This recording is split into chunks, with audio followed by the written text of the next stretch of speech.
Okay, just making sure everything works.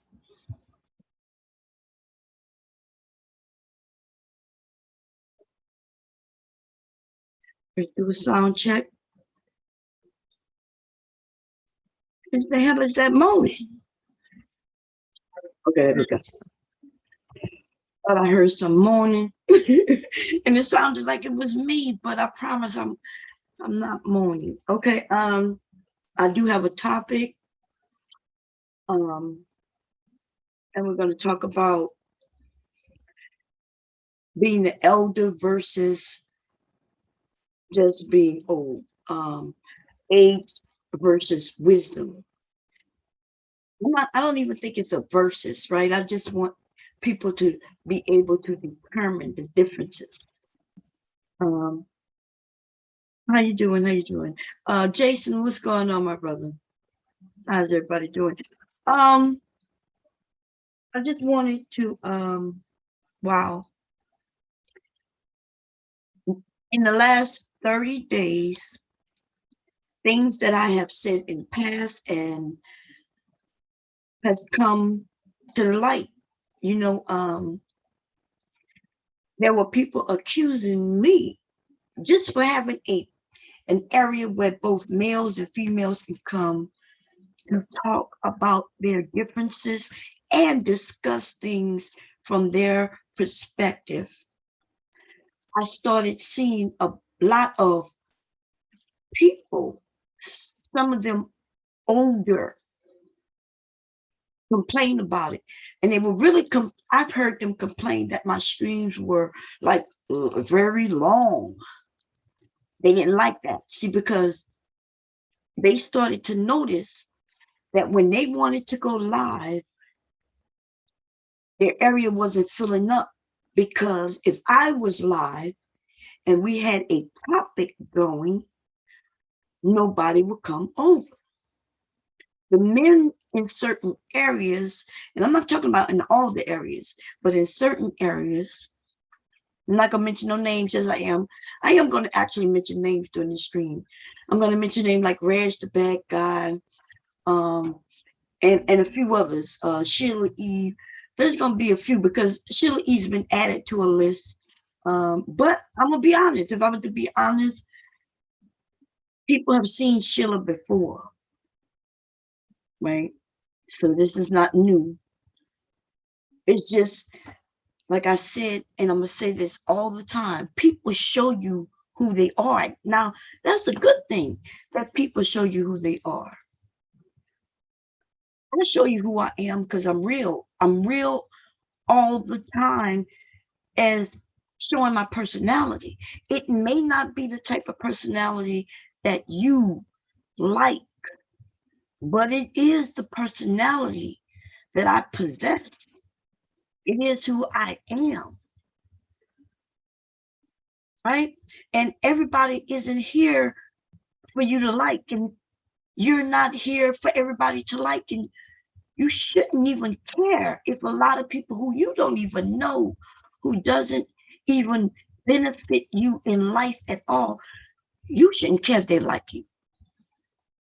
And I'm not saying you should walk around angry and mad and mean.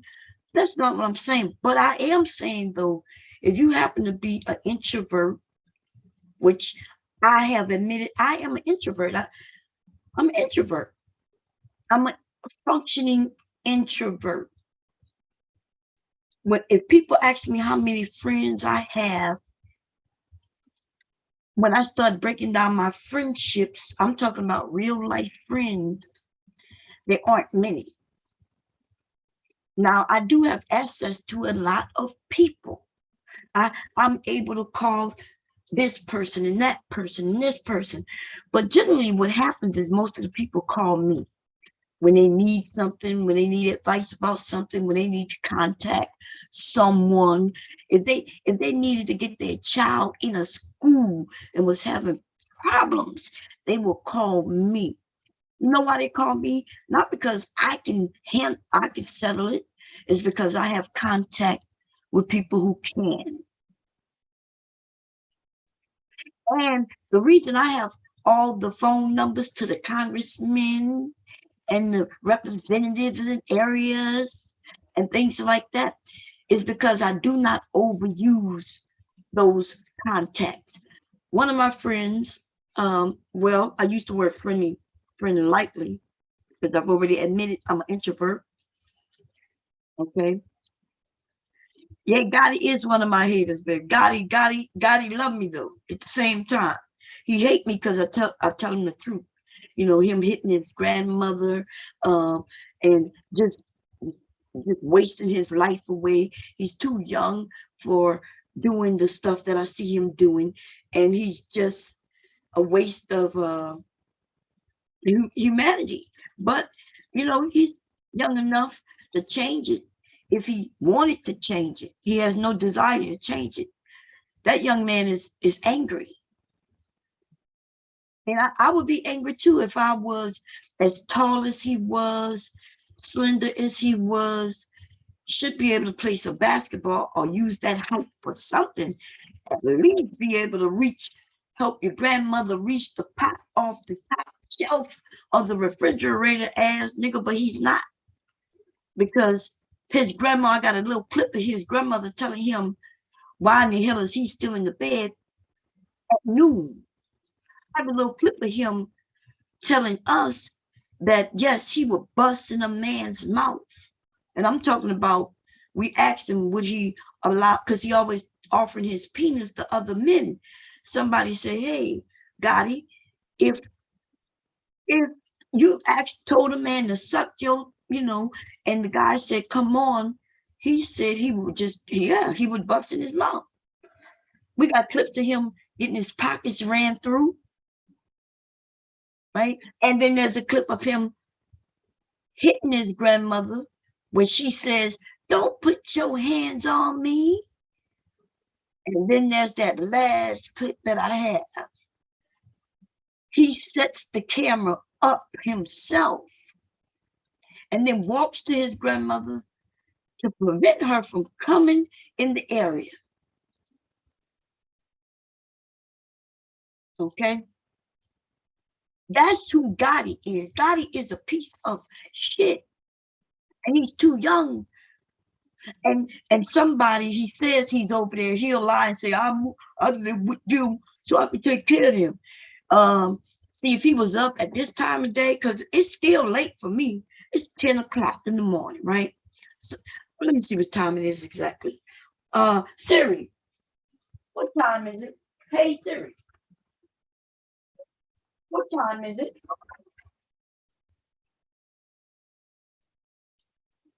One of these goddamn. It's 10:34 a.m.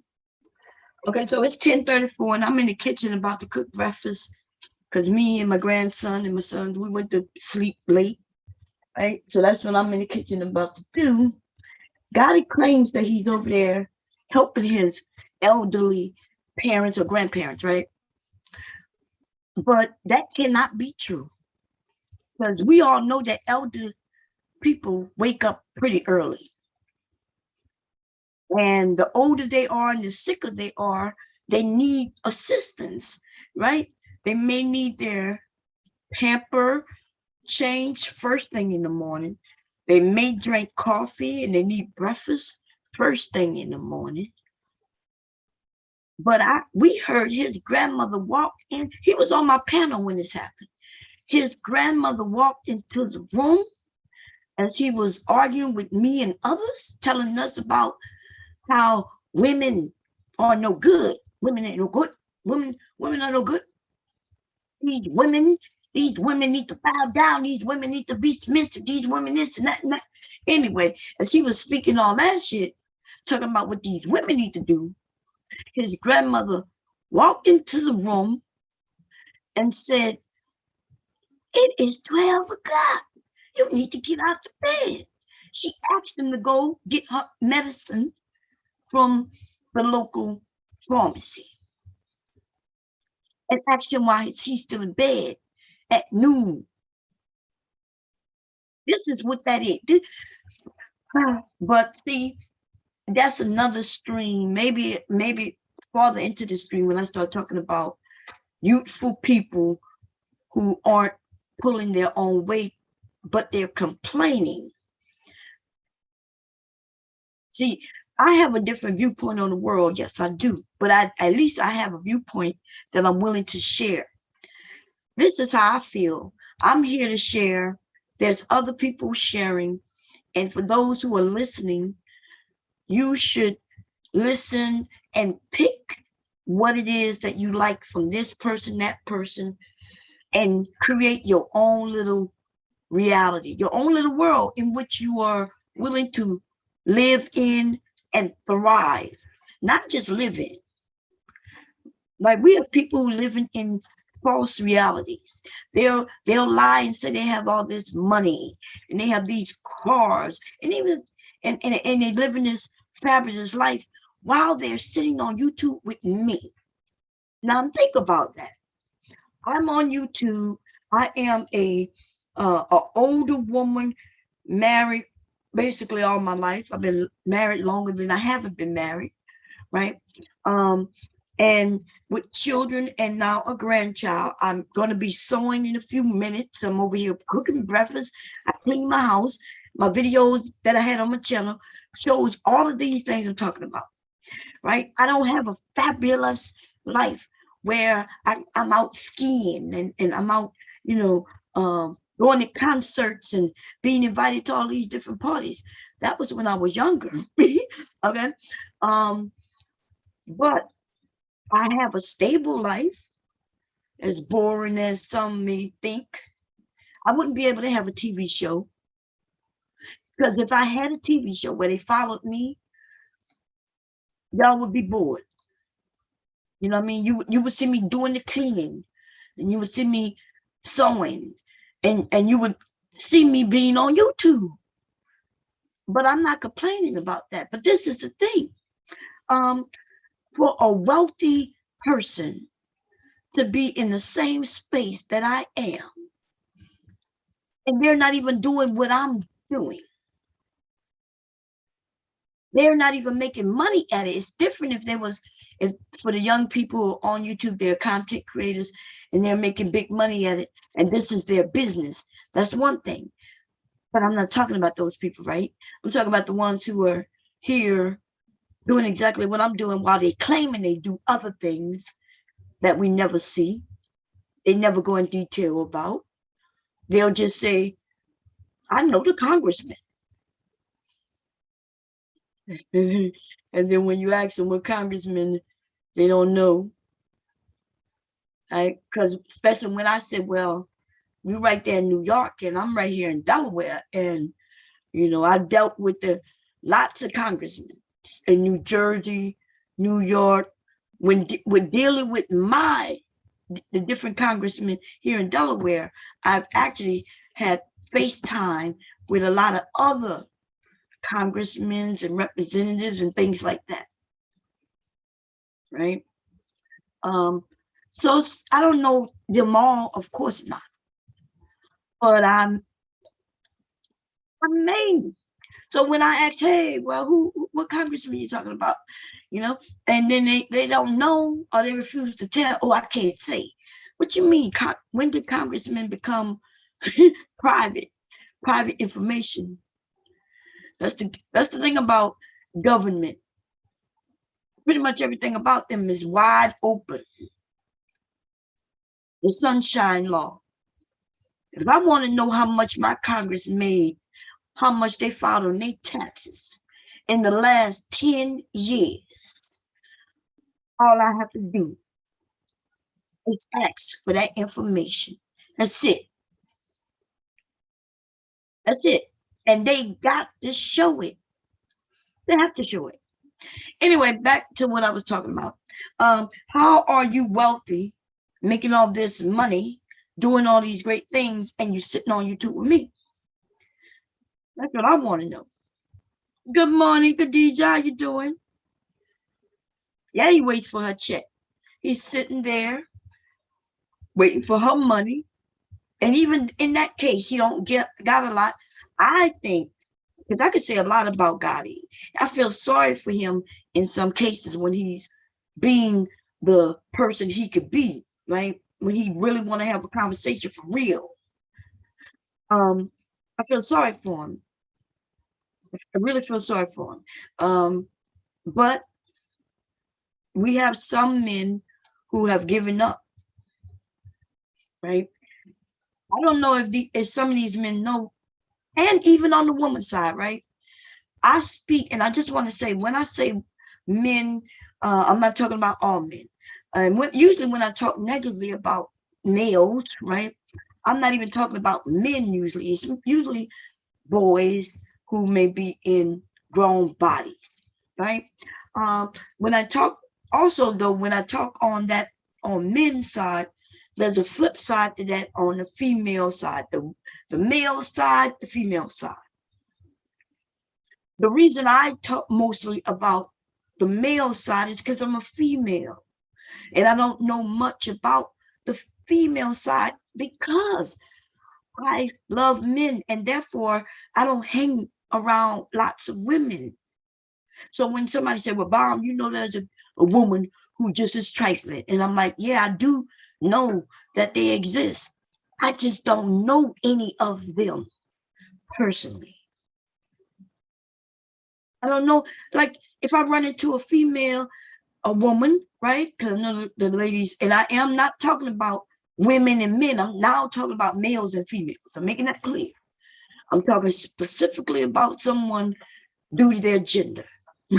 Okay.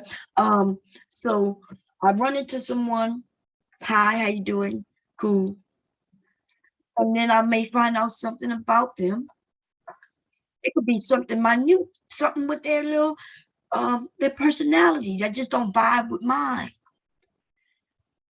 I'm not gonna say anything negative, as long as they don't say anything negative to me, I'm gonna say anything negative to them. But I've ascertained that we don't vibe together, and I may, smile at him and say hi in the morning when I see him. Hey, have a good evening in the evening as we passing each other, or how you doing as we passing. But that's it.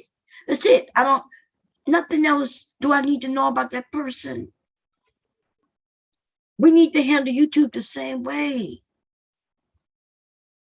You handle every environment the same way, no matter if it's face to face or not. Just because we're on the internet does not mean we should be mean.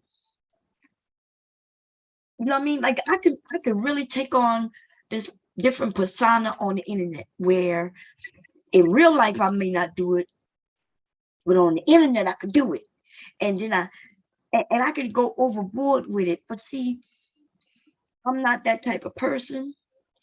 And I do things differently in real life.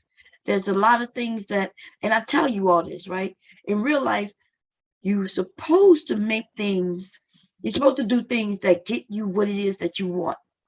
When people hate when I say that, if I was talking about relationships, but see, they like when I say that when it's about business, right? If I go to get an interview, I'm gonna do the research on the company so I can know what it is that may come up. I want to show the better side of me. I want them to see, that I know something that I may not have known up until the interview. So you do your research. You go in with your best foot forward. How is people excited about that when I say that? They agree. But when I say do that in a relationship, you meet a man, the men, y'all are putting your best feet forward. And women are doing the same thing. She's going to do her hair. She's going to put on makeup. She's going to find the best dress that she thinks fits her body, that makes her look even more attractive. That's just what it is. It's been that way. The difference is in today's time and my time, basically, it's fashion. That's it. Today the women doing different color hair. And back then they didn't do that. Right? The first person I saw with different color hair was Cyndi Lauper. right? Cyndi Lauper and with that other guy, the one who said, "Time won't give me time." Forget his name. Um, damn, the Culture Club, I think that's his name. I think that's what it was, Culture Club. And Cyndi Lauper, and and that was weird, but it was when I was a teenager, and I colored my hair, but not in not in purple and shit. But I did color my hair, you know. But I was young. Nothing's wrong with any of that. Nothing wrong with the. So what I'm basically saying is fashion, and people are claiming that you younger people are stupid. Y'all doing too much. Well, they're lying. Older people who are telling you and trying to embarrass you and tell you that your music don't make sense and that your music is so bad in this, those people sound like my grandmother did when rap first started. And I'm talking about when LL Cool J, I'm talking about the beginning of rap. I'm talking about before gangster rap. I'm talking about I was a teenager when rap started, a young teenager, but I was a teenager. And I remember my grandmother listening to me. I was playing it on my cassette player at a Walkman. I think some of y'all may not know what a Walkman is, depending on how old you are. At a Walkman, and I'm listening, and my grandmother asked me, "What is that hippity hoppity? How you kids listen to that hippity hoppity?" Now those same songs are considered to be the best or the beginning. That's our history, and it's good and it's great. There's now a generation saying, "Why are you changed from the hippity hoppity?" Not what you know what I mean? And so basically what I'm saying is fashion has not really changed. It's just it went away and it comes back. It goes away and it comes back. Nothing ever goes away forever. Somebody let it go, it dies off, and somebody revamps it. But they don't create it. They just bring it back. If that makes sense. Aries, how you doing? Says Boy George. Thank you, thank you. Yeah, Boy George. He was with Culture, right? Culture Club. Jason, a lot of people like to live in fantasy of living in a reality where they can truly find happiness. I agree. I listen, we can all have happiness. We may not all have these fantastic lives like Kim Kardashian, which, by the way, if you ever listen, when you look at see, I don't look at these shows, right? I've never seen a Kim Kardashian show. I've never Love and Hip Hop. There was a couple of seasons I watched early on because people was talking about it so much. And even then, when you heard when they would speak after the fact, they would say when we were filming, they would set up the spots in which they were gonna film. They even mentioned how they're not really in each other's lives, except when they at work, which means Love and Hip Hop, no matter which one it is, they may not have a storyline. So they sit with each other on the phone or whatever and create storylines that might be not enough to make the cut. So I may call you and I say, look, this season, I don't really have nothing. So we're gonna create that my husband gonna cheat on me. And I need you to help me. I need you to be the one he cheats with, or you're gonna be the one he who found him cheating. You're gonna be the one who gonna come to me and tell me he's cheating. This shit is all set up, y'all. These people are not living these fabulous lives where they get to go into clubs and fight one another, throw tables at another without consequences. What does happen though in our community it's sad because most of the things they're doing are setups. But sometimes they go overboard. And then one of them might end up in jail. And the reason why they go overboard is because of their fans. They know it in the beginning, it was all a setup. Then the fans start arguing amongst each other. Then the other person may say something that the other person don't like, even though they knew it was fake, they say something they don't like. And then now they really have beef for real. Oh my God, damn. Like, are y'all serious? What's up? Let's see. Let me, damn. I didn't even check the oven before I turned it on. And I have 2 pans in the oven. Let me get this out. Skillet. Okay. Y'all, the best way to make bacon is in the oven. My Green Eyes, what's going on? Sassy, how you doing? My Green Eyes, how you been, baby? Anyway, long story short is the reality TV isn't reality, and because the young people don't understand that, because of that, they are trying to get a life that really doesn't exist for most people. Even wealthy people, most of them somebody has to work. You know what I mean? Even if they don't have to work for the money, a lot of them have to work for the pretenses. They have to put up the pretenses. That's why you'll see a lot of wives of wealthy men volunteering their time. You understand? They volunteering their time because they still want a resume of them doing some greatness somewhere. And that's what you will have. I'm not going to talk about, I don't want to talk about any individual, especially, but we have certain people in our country who have always been wealthy because their family was wealthy. But you see that they themselves did nothing. They did nothing. Maybe the dad was the wealthy one. They grew up as wealthy little kids, and then they did nothing. And then when they become a certain age, they want their name in the lights too. And it just fails. And our kids need to see that. See, I hate that my children at one point thought they were going to be basketball players. And they wouldn't, even when me and my husband would sit down and say, one of them wanted to be a basketball player, one wanted to be a football player.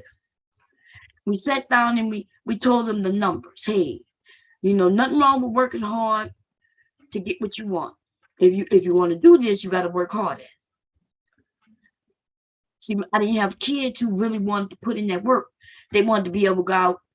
Even when they went out, they wanted to learn particular things. They didn't want to learn everything about the sport because they didn't really love everything about the sport. What they loved was the fame that came with being good at particular sports. Right? One son wanted to play basketball. He liked Iverson, right? And then there was this thing when I would go out when he was young, because see, I was good at basketball. And in junior high, middle school, and in high school, I was good at basketball. I'm really good at controlling the ball, all of that, shooting. And so I would go out with him and show him how to shoot, like to get a guarantee that the ball will go in, unless somebody like physically gets in front of that goddamn ball and block it, right? I'm teaching them how to hit the backboard at certain angles. I'm teaching them that it really is about angles, almost mathematical, right? But my sons, they don't want to hit the backboard, baby. What they want is swoosh. That's what they would tell me. No, mom, we wanted to go swoosh. And I'm like, what you mean you want to go swish? They're like, yeah, we wanted to go swish. I said, well, look, I said, before you could get it to go swoosh, 100% of the time, you need to understand angles. And I need you to use that backboard. You're not tall enough yet. You're not this. I'm like, look, hit this goddamn backboard. I also was teaching him how you need to keep his hands up all the time in front of his, opponent. Like, keep your hands up. Keep your hands up. You see, this is what I learned. And so I'm pushing off what I learned. I'm talking about the technical. You could tell I played on basketball teams, right? But I had an opportunity to go to college with basketball, but you know, my grades wasn't befitting for the scholarships. But if I would have decided to go to college and pay that money, then and they wanted me to try out for the team. Okay. Grades wasn't befitting. But what I'm saying is I'm teaching my sons, and at first they're like, "You a girl." I'm like, "Yeah, but I could beat your daddy." And my husband is 6'4". I'm only 4'11". Okay. Now I will tell y'all about the freaky basketball games me and my husband played before we got married, and I was the winner, unless I let him win. You know what I mean? Um, but that's another story for Freaky Friday or some shit like that. But no, so I know how to play based on what I was taught by actual coaches, you know, and I'm trying to teach them when they little, but they just want swoosh. They want swoosh because they say Iverson and they're looking at the basketball players. And I'm explaining to them these basketball players had to start somewhere. And they don't want to start where the basketball players start. They want to start where the basketball players are. And I explained these men, when they were younger, they worked hard. They really loved basketball. They really wanted basketball, and they had to put in the work. And it's unfortunate, but not really. Everybody's not built and meant to do certain things. But our children, the children want the fame. It's really important for us as adults, though, the parents, the parenting, to explain to them early on that there's a difference between reality and reality TV. There's a difference between hard work and earning something versus being given something. There's a difference between, because if you don't teach your kids this, they will not be happy. They will always wonder why they're losing. They will always want something and not even know how to start to go to achieve it, to go and figure it out. So it's something as simple as sports, which really isn't simple at all, right? Because you got to work hard to know how to do certain things to be noticed. And do y'all think, and I said this to my kids, I said, out of all the men who know how to play basketball and football, I said, why do you think those men who get to play in the NFL or the NBA, do you think those are the better men at the sport? Or are those just the men who were noticed? Because y'all know in our community, you might know somebody who is good at basketball, way better than the Iverson or whomever on teams now. I don't know. My kids were young when Iverson was there. Iverson was there. I don't know basketball and I don't know football neither. Okay. But just think of your best player.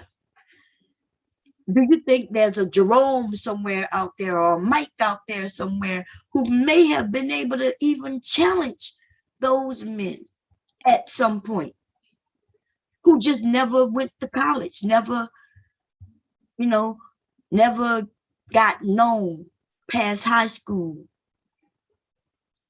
simply because they didn't have the opportunity, whether it was because their grades, money, maybe they had to go in the real world and get a real job.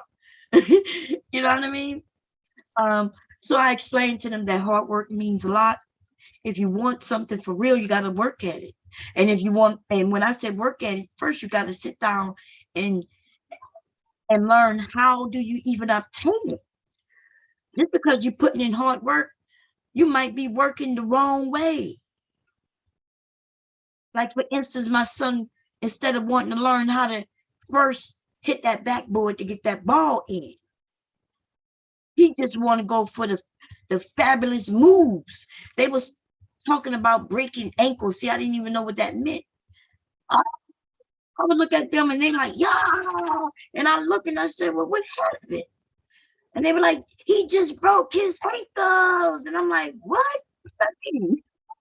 right? And then they go to explain to me how, one, he got the basketball and he's going one way and he hurry up and fake the guy go by going the other way, and the other guy may slip when he's trying to go after him. And they like, and I'm like, yeah, that's good. But and that's something you learn, but you learn that through running. Our coach used to have us doing these suicides, right? You run to the line, you hurry up back, you run to, like we did a lot of running, a lot of things besides throwing that ball up. And every time we would throw that ball up, the goal was we were supposed to use the backboard.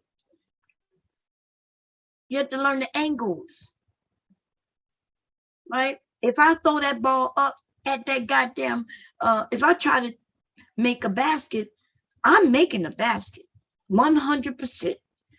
Well, I don't know about today. I haven't been out there like we moved here maybe about 8 years, and we don't have a basketball thing in this area. We have a tennis court.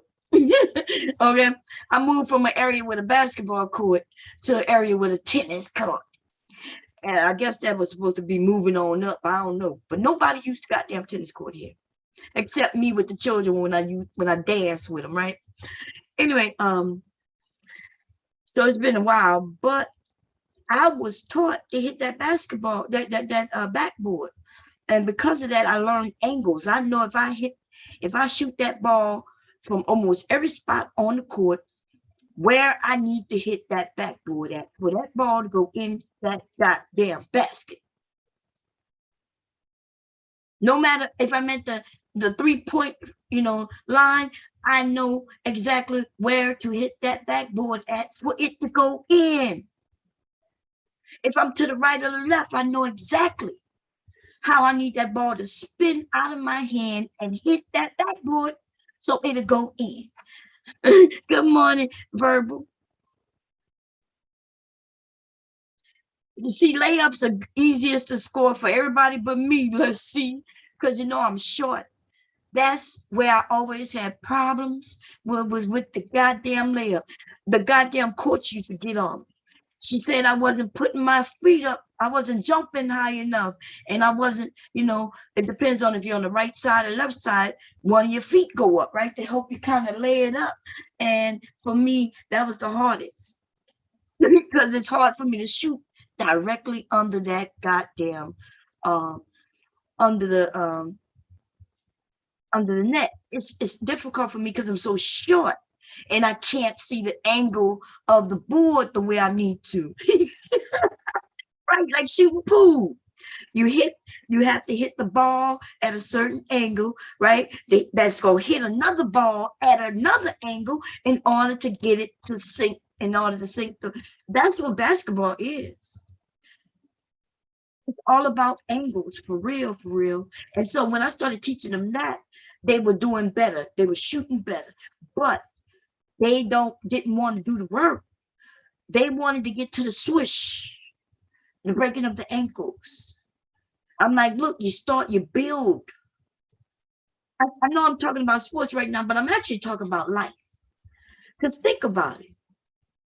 If you want to be an advertisement guru, right? You want to get into advertising.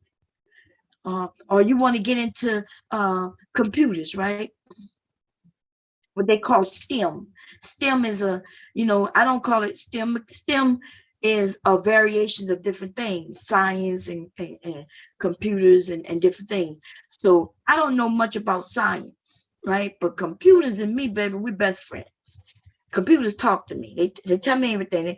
They tell me everything. They tell me my IP address has been resoluted and somebody's trying to hack me. And they tell me I need to go in and change up some things. You know what I mean? And they tell me what I need to do with hardware or software. You know what I mean? Am I stopping the hackers by just changing the code to where my internet, when it comes in, it comes on at a different language? That's what Mac does, right? That's why it's not impossible to hack a Mac, but because a lot of people don't have Macs. The people who write the codes and taught in order to do the hacking, they don't write code for hacking Mac. Most people have Windows-based computers. Anyway, basically what I'm saying though, if you want to be something, do a particular job and be good at it, you have to at least know what the job entails. Once you find out what that job entails, you then start from the ground up learning the basics. After you learn the basics, if it just comes to you naturally and you enjoy it, that's a perfect career for you. If it comes naturally and you don't enjoy it, well, that if you good at it, it could be a good career for you. Not the perfect one, but it's one that you can excel at. And then instead of wanting to be famous, celebrities, right? Even if you have a personality, it's a few of us who have the personality of getting people to listen to us. Yes, I have a personality where lots of people like to listen to me, right? Whether they agree with me, disagree with me, I can be funny, I can be crazy, I can admit that I'm crazy. It's all kinds of reasons why people have explained to me why they like me, right? But all my life, as far back as I can remember, people have been okay with being around me, right? I am nice, I am courteous, things like that, yes. But y'all know I could be mean too. So I'm not even, I'm not gonna say that it's because I'm nice is why people want to be around me. Y'all know that's not true necessarily, right? I think, but at the same time, that doesn't mean that I will be great at being a celebrity. I wouldn't excel. I don't think I would excel at certain things because I take dealing with people too personal, right? I start getting attached. I get attached to people whom I've never even seen. Most of you I've never talked to, never seen. And believe it or not, though, when I closed my eyes, like when I was gone these 30 plus days, I thought about every single one of you. I'm not even lying. I was like, damn, I wonder what Mike doing. I wonder what Aries doing, right? Like I literally was thinking about even the men. I was like, when the hell is Joshua? Like I started to come back to YouTube every once in a while to see what y'all are doing, just to see y'all name and make sure everybody good, right? And that's not a good thing, especially if let's say I had, 100 million fans. My ass would be on YouTube trying to care about everybody. God damn. That might be why I suffer from the headaches, right? Doing too much caring, too much getting too really invested mentally into things. Celebrities ain't got time for that. You ever heard of a celebrity where you love them and then when you go to get their autograph, they ain't got time for that shit? It would be hard for me to do that. It would be hard for somebody to come up and say, can I have your autograph? It would be so hard for me to say no. The thing is, though, if I said yes to everybody who ran up, I would be just sitting there all my life signing autographs. Right? Think about it. You wouldn't have time to be doing the job you're supposed to be doing because your fans would be wanting to hold you up to a standard of you being nice. And you loving me just as much as, hey, I love you. And then you want that celebrity to say, and I love you back. Right? And then all of a sudden I just told everybody I love you back. And now we got a crazy motherfucker, right? Because I'm trying not to cuss so much all the time, y'all. I'm gonna start working on that. But a mofo who now heard me saying, I love you back. I love you back. Now they stalking these young women, these famous women. They stalking them, trying to get in front of them because they think once she lay her eyes on them, she's going to want to marry them and move them into her castle. And they're going to forever live forever and ever, happily ever after. That type of bullshit. Oops, that type of stuff. that type of stuff and stuff. That type of things and stuff. She says I'm competitive. I am competitive. I agree. Not so much sports, even though I love sports, right? I was great at basketball. I was really good at volleyball, but I was better at volleyball than basketball. And track, I broke a couple of records, but not running. Never was the runner, the sprinter. I threw the shot put and the discus. I was throwing it farther than the males. In fact, in high school, they had gotten rid of the female track team because they couldn't find a female track coach. So I ended up being the coach for the men, the boys, right? Because we wasn't men. They wasn't men. We was in high school. So when I refer to them as boys, we were in high school. Okay. So, but I was the male coach as it pertains to throwing that shot put in that discus. That's because we had big muscle bound men who didn't know how to throw that shot put nor that discus further than me. Because it's not all about the muscles that you have. It's the technique on how to throw that ball or that discus. It's technique. It's really everything we do, yo. The ones who excel, who doing it better than you, maybe just a little better than you, they may have the secret. The secret. And the secret may be as simple as angles on how to goddamn throw that ball, how to get it to bounce off that backboard. The secret might be when I spin around to throw that goddamn discus. I'm trying to show them, like, look, when you first start off, start low. And as you spin, I would tell them, don't stand up straight when you spin, because your spin is where you getting the velocity, right? The power coming in that spin. So be low when you spin. And then when you take that spin, you go low, and then when you go to throw it, you get high. That's when you take it. I don't know. I see people using words like torque and leverage. I don't know what those things mean because I'm not smart enough to know the terminology, right? So when I'm speaking, I may not know the terminology, baby, but I know how to do it. You understand? So I'm showing these men muscle bound. I'm talking about young football playing men. That's what they got, muscles and shit. And here I am when I throw the shot put. Shot put, for those who don't know, is this big heavy ball, right?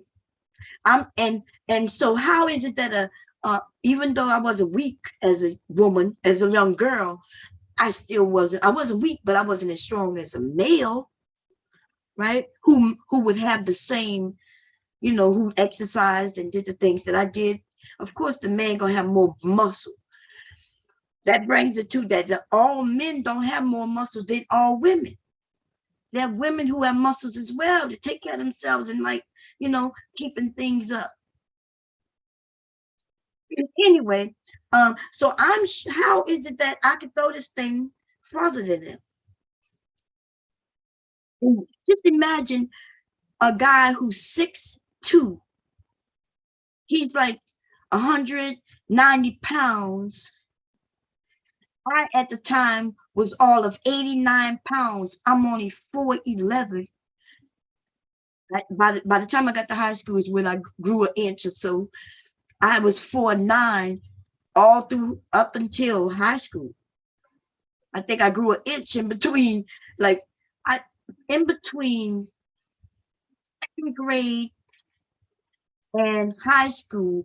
I only grew an inch. I was tall for my age when I was young.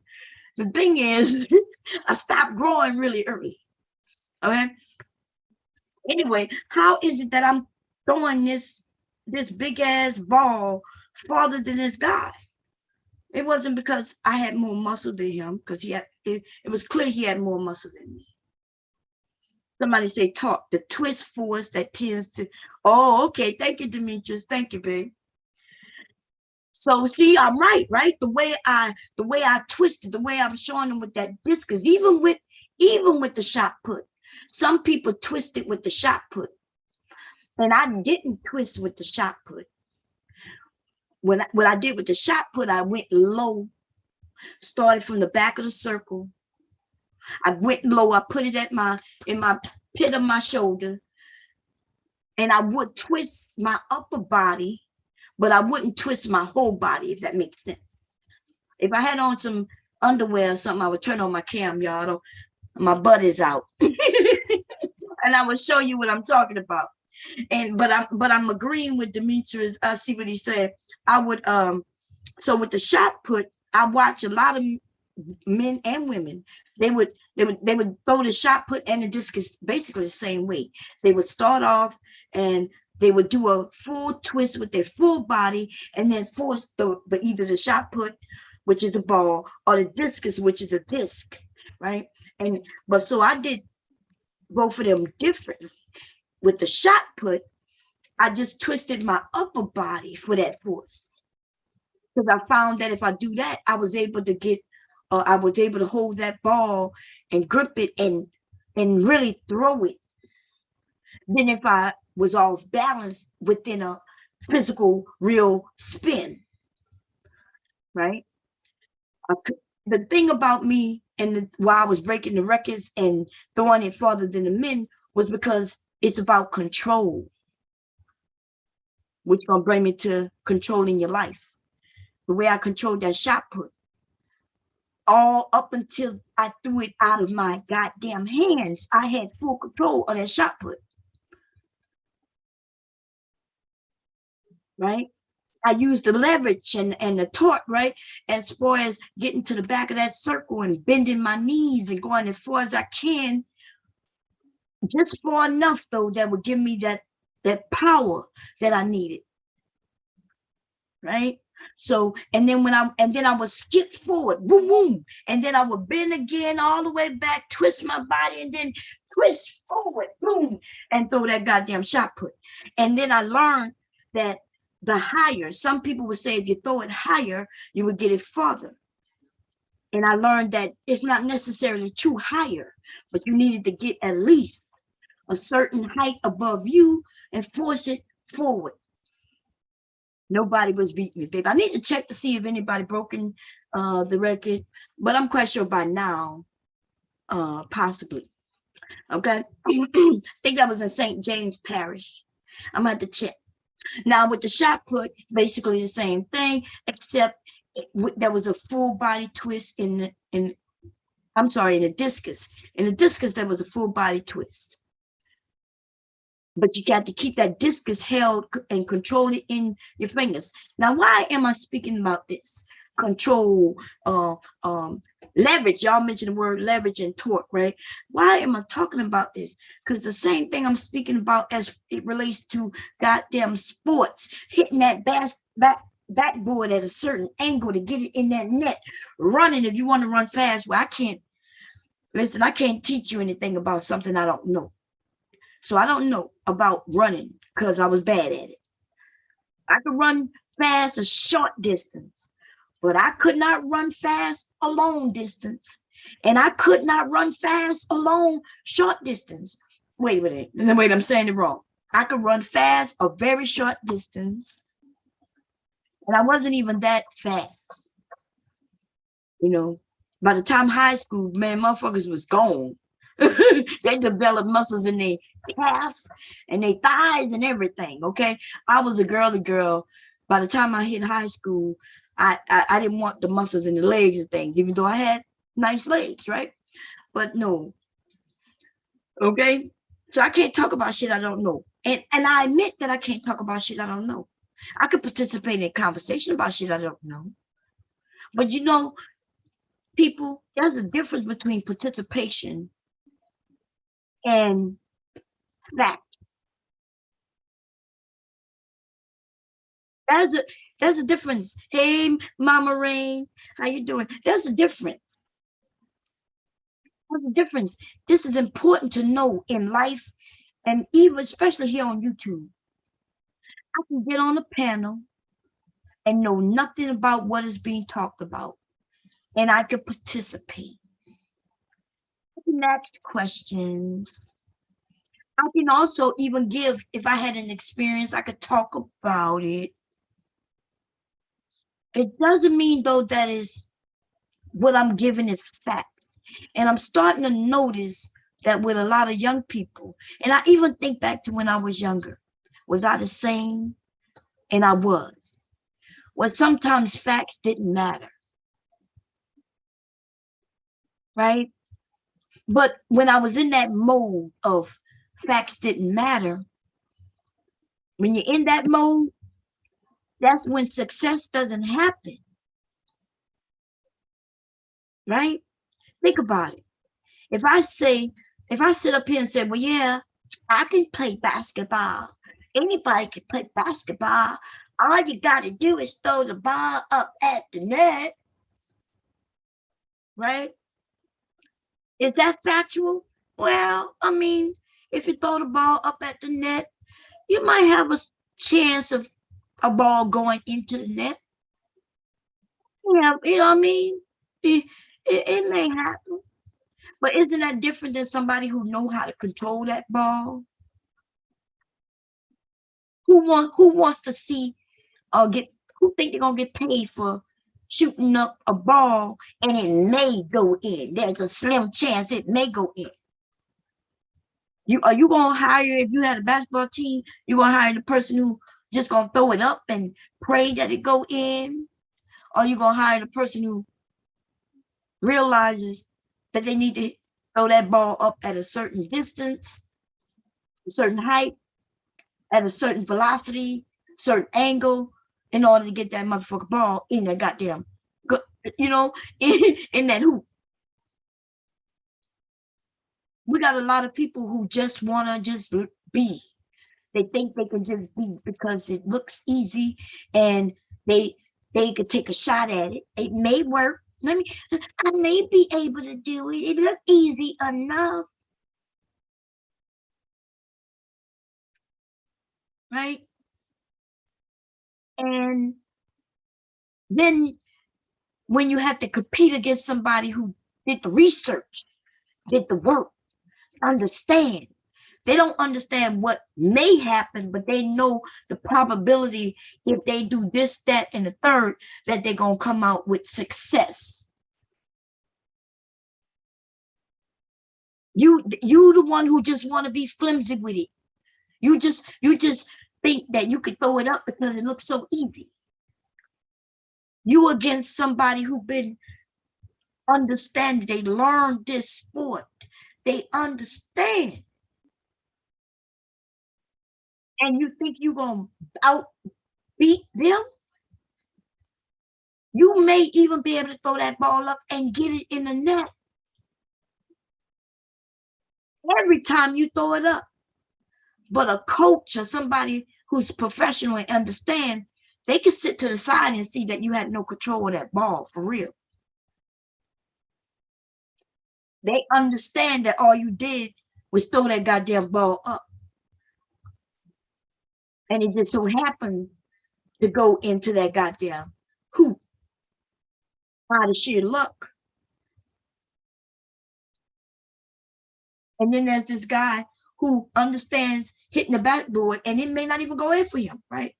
Maybe he still don't understand that it does matter about the height and the velocity, you know, how it spins off the backboard. Maybe they understand I need to hit the backboard for it to go in. They still don't have the full understanding. Which one is the coach gonna pull on the team? The person who just throwing it up and they may luckily get it, or the person who have control of that fucking ball? They even have the understanding that they need to understand, even if they don't understand yet, but they understand that there need to be an understanding. They need to be an understanding, and they're willing to sit down and be taught. to be educated on how to get the job done.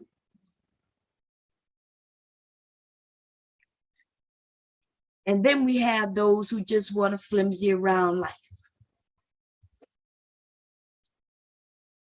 And that's the difference between age and wisdom. It really doesn't matter about the number, how old you are, 15, 30, 38, 40, 50, 80. You could be 80 and not have any understanding about any goddamn thing. We got some men and women on the internet, clearly in their 50s, and when they talk, you clearly know that everything that they claim they have was really either given to them or it was a simple, basic, follow direction type of life that would be military. Everything other than the military is a fail.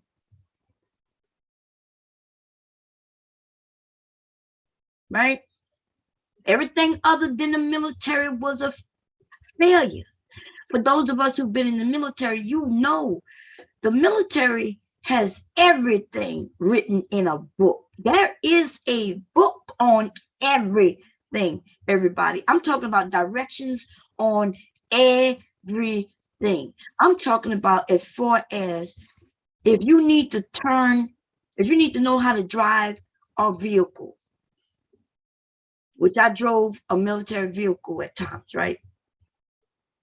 Even though I didn't go and get schooling on driving trucks, it doesn't matter because when they wanted me to drive a fucking truck, they handed me the fucking book.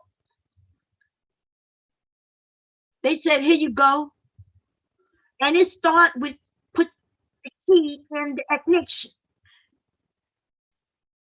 Actually, it starts off by get in the vehicle. They start from the basics. They write it as if you could read and you had little understanding, you know, that common sense. They really do it like that. Get in the vehicle. Put on your seatbelt. Put the key in the ignition. Slightly turn the key until you hear it crank up. Put your foot on the clutch. While putting your foot on the clutch, slightly pull the, come on. And so you can be successful at certain jobs and still fail at your personal life. But if with understanding though, you could be successful at it all. When you went into the military or when you went and learned your job, whatever it is, whether you went to college, university, whether you self-taught, hands-on, however you learned, whatever your job is, right? However, you was paying attention and there was a way of doing things. You learned how to do those things. You mastered it so much where you do it even faster than when you started. You know it's automatic, right? Well, that's the same thing in everyday life. That's what makes life boring to a lot of people. They realize I'm doing the same thing. It's repetitive. And I have to wake up on side of this same woman every day. And then I got to get up and I do the same thing. While she's still sleeping, I get up and I go in the bathroom and I pee. I relieve myself. And then I brush my teeth and I comb my hair. And then I put on my outfit. And then I go out the door. I go and be amongst other people, and then I come back, and it's the same bitch in my house. Oh no! I was expecting a new woman in the house. Why is it the same woman? Why isn't she doing anything different? Oh, I always gotta see. Listen.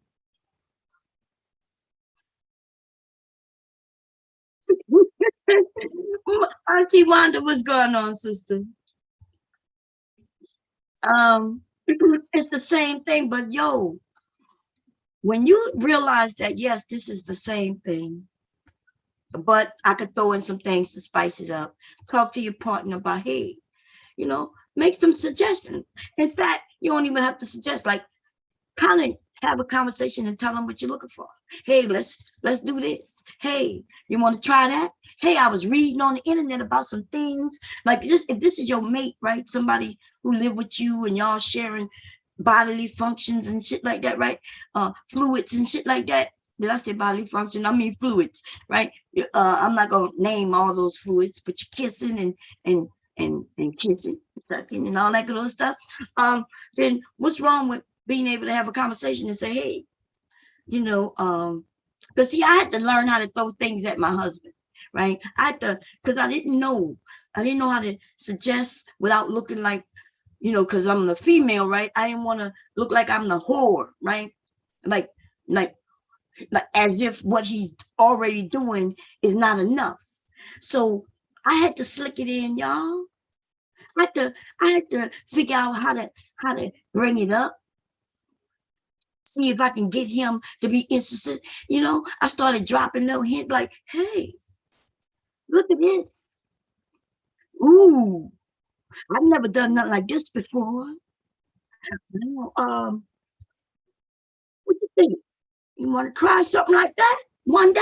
We could get a little kick to it, make it a little fun and things like that. At first, my husband was stubborn, y'all.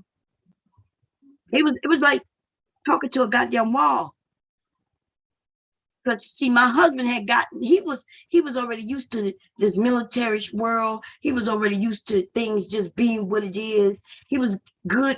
My husband don't like change. There's a lot of people who don't like change at all. My husband is one of those mother phones, baby. Woo, it's not good. But it is safe. My husband is safe, or should I say was, right? Because he's done a lot of changing as we gotten older, as we got more mature, we started talking and things like that, right? But there are some men and women. I'm not just blaming this on men, right? But I'm talking about my husband right now because it's easier, right? I can reference him. He do not like change. He is safe. He enjoys safety.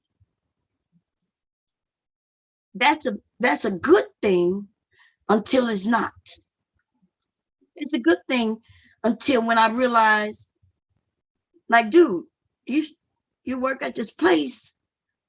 I see you got all this responsibility, but why you didn't go to be the actual supervisor? Why didn't you go to be the actual this? Why didn't you do this? Like when I started noticing it, I'm like, look, you need me to do your resume, you need me to do this, you need me to, oh no, I got it. Or he would tell me, no, I don't want that. I don't want that position. I'm like, but you're doing the job already. Like you actually been doing the job already. Yeah, but I don't want I don't want the title. What you mean you don't want the title? And I said, we don't care about no title. Would you like the money? But the title, absolutely, he cared about, right? Because he would get a raise every year and things like that. But it still wasn't comparable to that title. And also, he learned the hard way about not wanting titles. He understood, he explained why he didn't want the title. Because with the title really came the responsibility for real, although he already had the responsibility. If it would have failed, they would have went pointing at him. But at the same time, they really wouldn't have been able to blame him completely because he didn't have the actual title, right? But let me tell you when he realized that title was important, right? I've even learned, see, I learned it before him because women, we are a little more open. We are a little more forceful. We are a little more catty, right? Here my husband is working jobs and getting along with people because he's a man and men do things differently, ladies. It's true. They're more calm, cool. They're more accepting, you know what I mean? But they don't understand why we are a little more catty. And I'm going to explain that now. Why are women more catty in workplaces and things like that? Because in a workplace of, let's say, 1,000 people, they may only have 2 positions. There's a higher level that they give the women. Two, right? Even if I put it at 10%, let's say there's 1,000, let's say there's 1,000 jobs at this company and they only want to give 10 to women. And I want to be one of those motherfucking women. She want to be one of those women. And she want to be one of those women. That her over there, that goddamn bitch over there, who I can't stand, she want to be one of those women too. And it's like 500 women want to be the 10. 500 women at this. This is a company of 1,000, and half of them are women, but they only give 10 high positions to women. If you goddamn think we not gonna be battling to show that we are worthy, not only that, we start realizing that we even better than some of the men. The men is easier for them because they have more opportunities of getting higher positions, right? They're out of this company of 1,000, you know, they may have 150 high positions that are available for the men, and only 10 that's for the women. There's equal amount of women at this job as men. You see, so we start realizing that, well, okay, we start looking at each other as competition because we know we are. As soon as I go into a job, I was working at this one job. As soon as I went there, the person who trained me, she said something to let me know. I forget exactly what she said. First of all, it's weird when I think about it now, because I was thinking about this a couple of weeks ago. I remember this job because I was trying to think about the guy's name, right? I was always treated good by the men at every job I've ever worked at. I knew if I had an interview to get the job and it was a man interviewing me, I was guaranteed to get that motherfucker job. I know this without a doubt. If it's a woman, then the way I have to approach it. If it's a woman interviewing me, I have to approach it completely different. It's sad, but it's true. If I get an interview with a man, I could go in there and be myself, be the friendly self, and smile and let him know that I'm a team player and I just want to win. I want to do well for the company. I go and I'm being interviewed by a woman. I have to cow down. Don't do too much smile. Don't dress a certain way. You see what I'm saying? Hey, Rhonda, how you been, sir? I have to cow down, yo. I almost have to kind of act like she's already my boss even before she gave me the job. Yes, ma'am. Yeah, I would love to do that for you, ma'am. I will make you proud, ma'am. I ain't got to do that with no goddamn guy. I just have to talk about the company with the guy. I'm sitting in front of this woman. She knows if she hired me that I'm going to be her competition. Do you not understand that? You men don't understand that, but I bet you every single woman in here, she knows what the hell I'm talking about. You understand? She knows what I'm talking about. When a woman hires you, she is looking directly in your eyes. She knows you are going to be her competition. If you're younger, there may be an issue. If you look like you're more attractive, that's going to be a problem for her. If you look like you might be the type that these men who in workforce may want to help a lot, because you men do, like, y'all do offer a lot of assistance, especially to a woman who is nice. You know, she's not combative to you in the job. Y'all treat the women at y'all jobs. A lot of men treat those women way better than they treat their own wives. And you also deal with those women more than you deal with your wives in reality. We at the workplace 8, 9, 10 hours. We at home dealing with our actual significant other for all of a few hours before we head to bed. So y'all end up treating y'all goddamn work wives better. That's why I don't like when that term came up. My work husband, my work wife. Let me find out my husband got a work wife. I'm going to bash both of them bitches in their face at the workplace. Let me find a text message with, yeah, work husband, work husband, work husband. Oh, let me go burn this workplace down, bitch. Let's work out of here. Oh, you're not gonna play with me that way. Oh no, you're not. It's enough. You're already at the workplace as much as you are. This is reality, right? Y'all, that's just the reality of things. I'm not even gonna front. When I was working, out in the world, I worked around men and women though, but mostly men, I'm gonna be honest. And all the men like me, right? But I kept distance. I let them know I'm married, but men were there to always help. If I needed help with something, I knew I could go by the guy and say, hey, you know how to do this, or can you pull this up, or can you show me this? The guy would actually show me how to do it. If I go to a female, ask her, hey, I'm trying to figure out how to do this, she would hurry up and do it for me and give it to me. And then she would think about it, right? Or she'll do it for me, but she would only do it for me after she goes in the office and tell one of the guys that she had to show me how to do something. Oh, I had to show Miss Lavanya how to do something. And so she want credit. She want credit for showing me how to do some shit. Bitch, you are my mother. You the person training me, bitch. You training me. You're supposed to be showing me. They gave you that job when I came in. But every chance she got, well, yeah, I just showed her how to do that. And I had no problem with it because she was actually showing me how to do it. I was new to the goddamn job. But I started noticing that every time I would ask her, like in the beginning, I didn't know how to I didn't have a password in the very beginning. And this was when computers, this shit was different than it is today, right? I didn't have a password, so I would have to get on the system using her password. It took like them a month to give me my own password. So now I'm comfortable in the job. I know the job. I'm doing good. Still a little nervous, but I'm doing the job.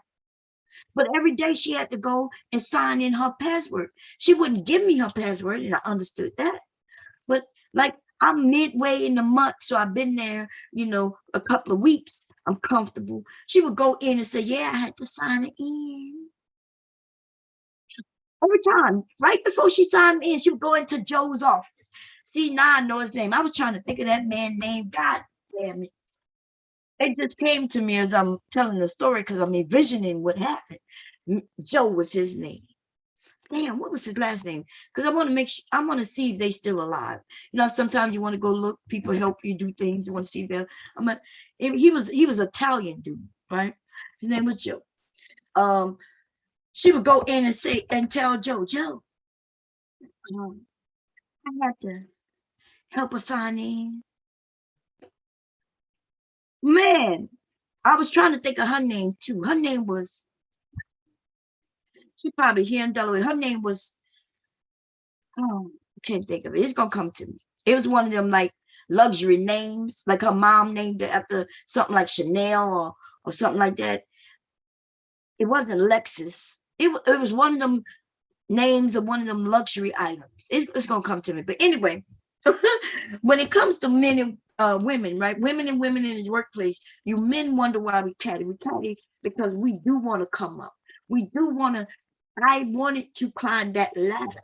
Like to me, being a young woman and they telling me you could do things that I knew that you really couldn't do.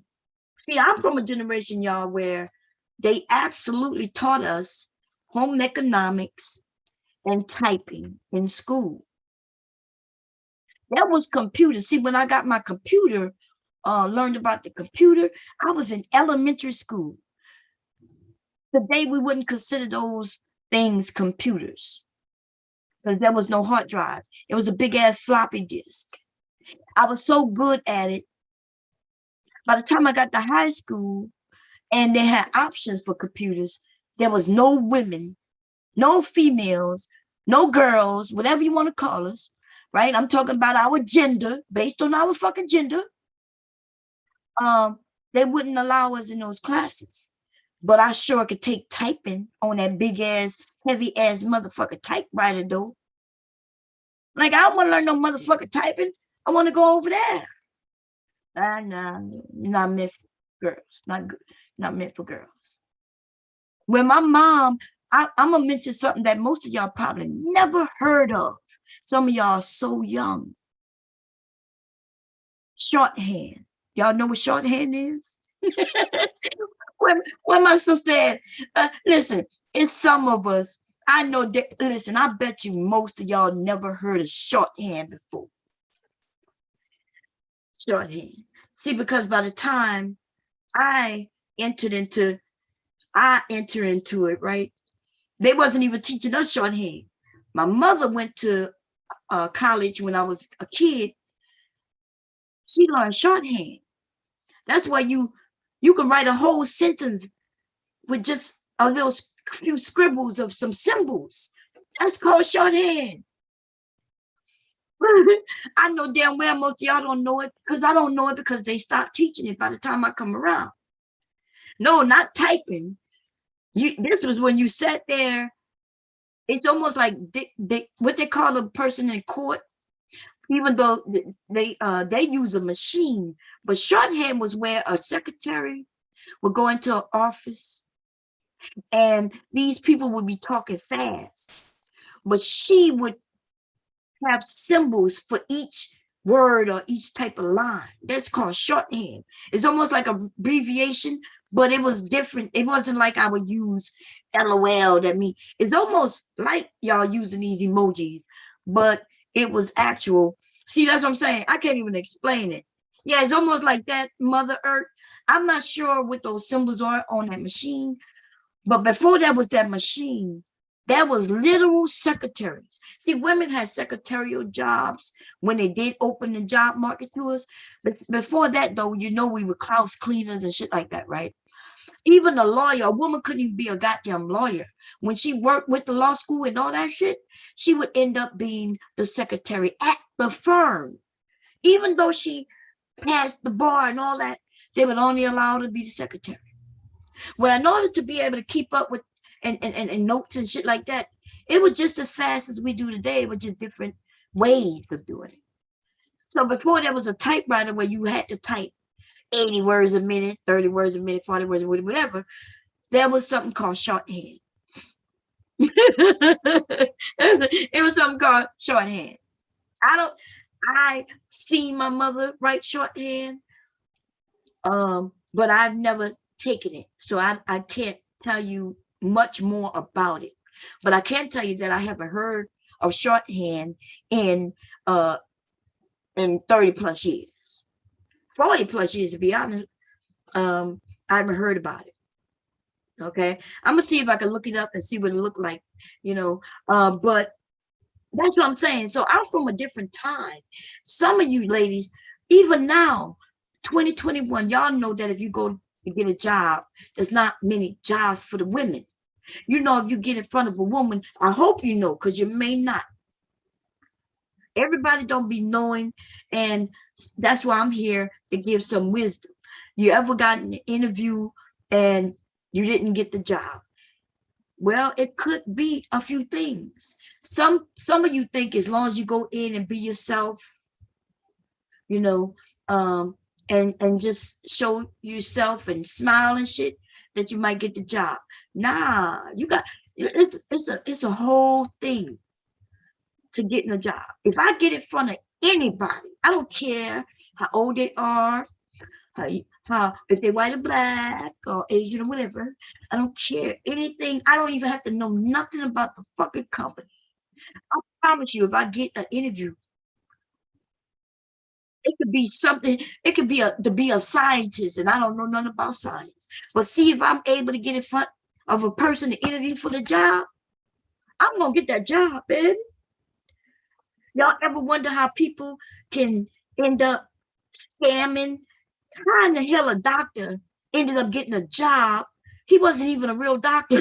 How he got a job at a goddamn hospital to do surgeries on people?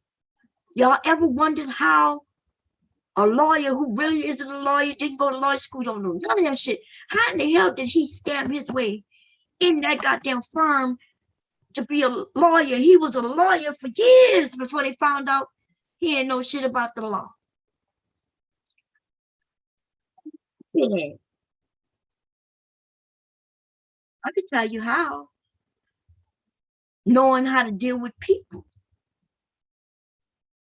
Y'all watch me in action all the time. And some of y'all, it frustrates some of you. You watch me in action all the time.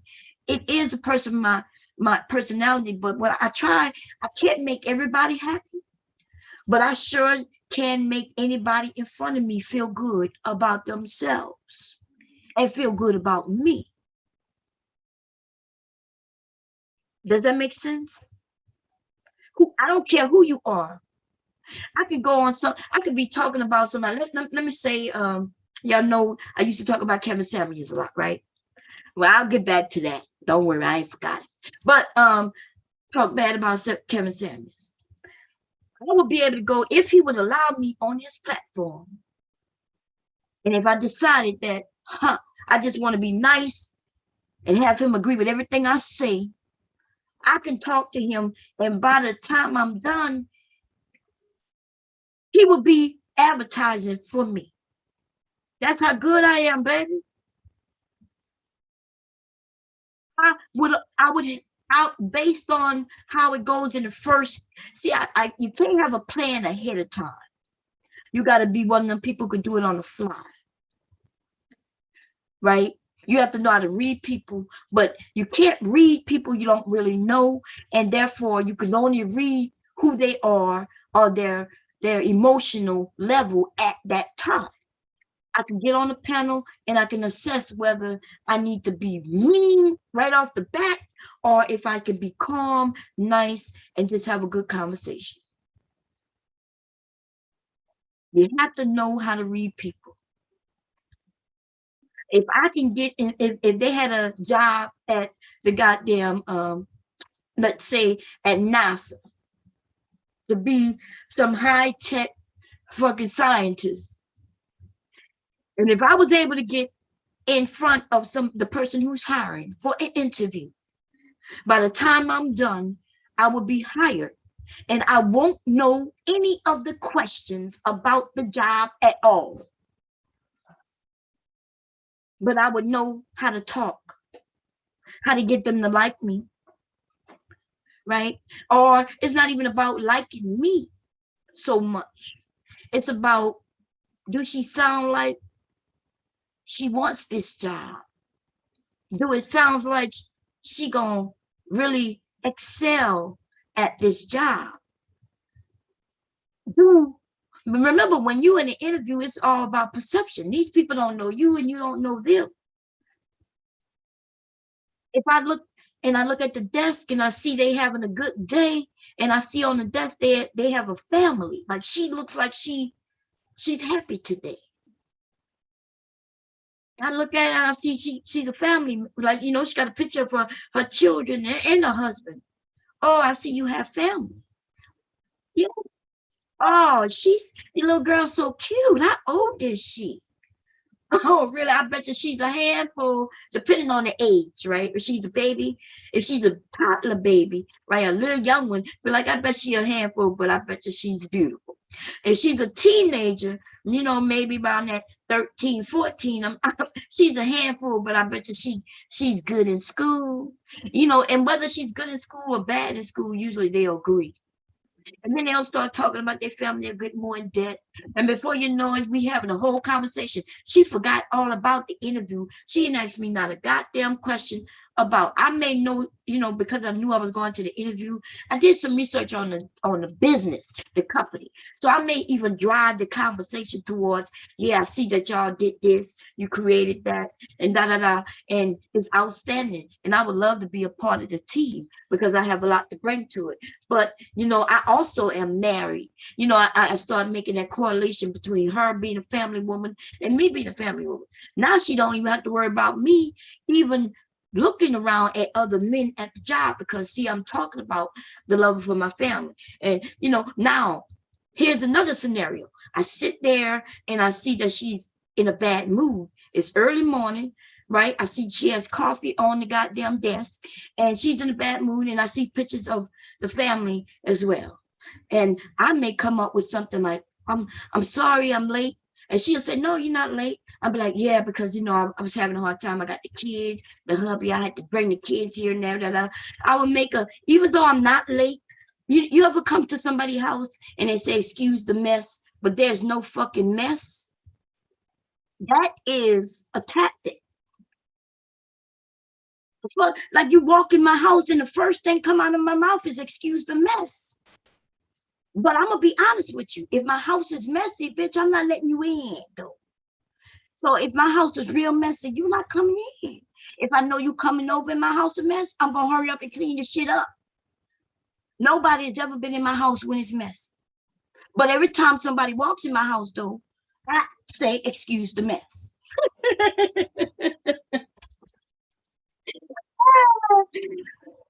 Ooh, baby, you listen. It is what it is. You could call it game, you could call it what you want. What I call it though is success. Drive, wanting what you want. Now, if I get the job, I would never go to try to be a goddamn doctor, a surgeon, and can't do that. I wouldn't want to harm anyone in that way. You know what I mean?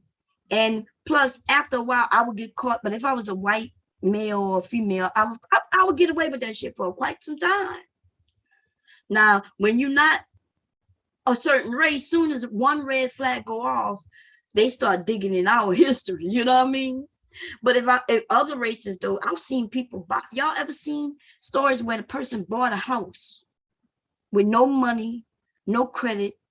It wasn't even the information they even shared wasn't even theirs for real. And these people living in the house, they didn't by the end of the transaction for a couple of months, they gave them a check. Then they called and said, "Oh, I'm sorry, I gave you that check for $100,000, but can you hold it for a couple of weeks? I'm having problems with my offshore bank account." "Oh, sure, Mr. Taylor. I would surely hold that. How long you think we need to hold that?"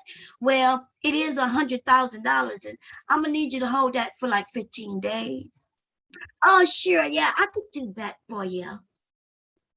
$100,000. I wrote them a check for $100,000, and they asses didn't blink. They didn't even put it in the bank right away. They gave me the keys to the motherfucking house. Me and my family up living in that bitch. And on top of that, now that I got this house on fakeness, the first thing I do is go get me some cars. I get the cars just based on me having a house. Y'all don't know how this shit works? Because I got this house, now I'm calling people. "Yes, I live at so and so. Yeah, I just purchased this house. And now I need to upgrade my cars." Yeah. Just based on me having a house will get me the cars, the credit cards, and everything else. You can do a scam like this in 30, 60 days, easy. And by the time you walk away, you will end up being sued, but you will be living in $1 million house, and you will have $1 million worth of cars and all that shit that you get to live out up until they end up giving you some jail time, which may take them upwards 5-10 years. Because I have these things, I'm able to get me a good lawyer, even without having the money at all. Why? Because my house and my cars are now my collateral.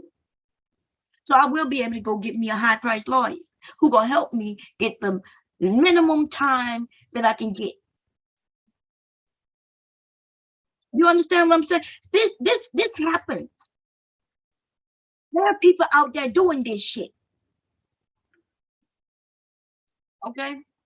If you are a certain race other than ours, you could get away with this shit for years and years and years. You could go to country and get away with shit like this.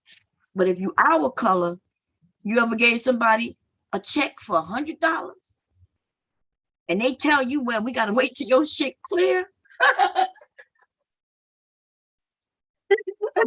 That's because we're black. Because I'm black. I'm black. I'm black. You know, this country is built on credit. And yet we're the only ones who can't get credit. You ever thought about that? But that's a race issue, and I'm not going to talk about that right now. We're going to get back on life. But what I will tell you is this. In a country built on credit, and there is a particular group of people who cannot get credit as easily.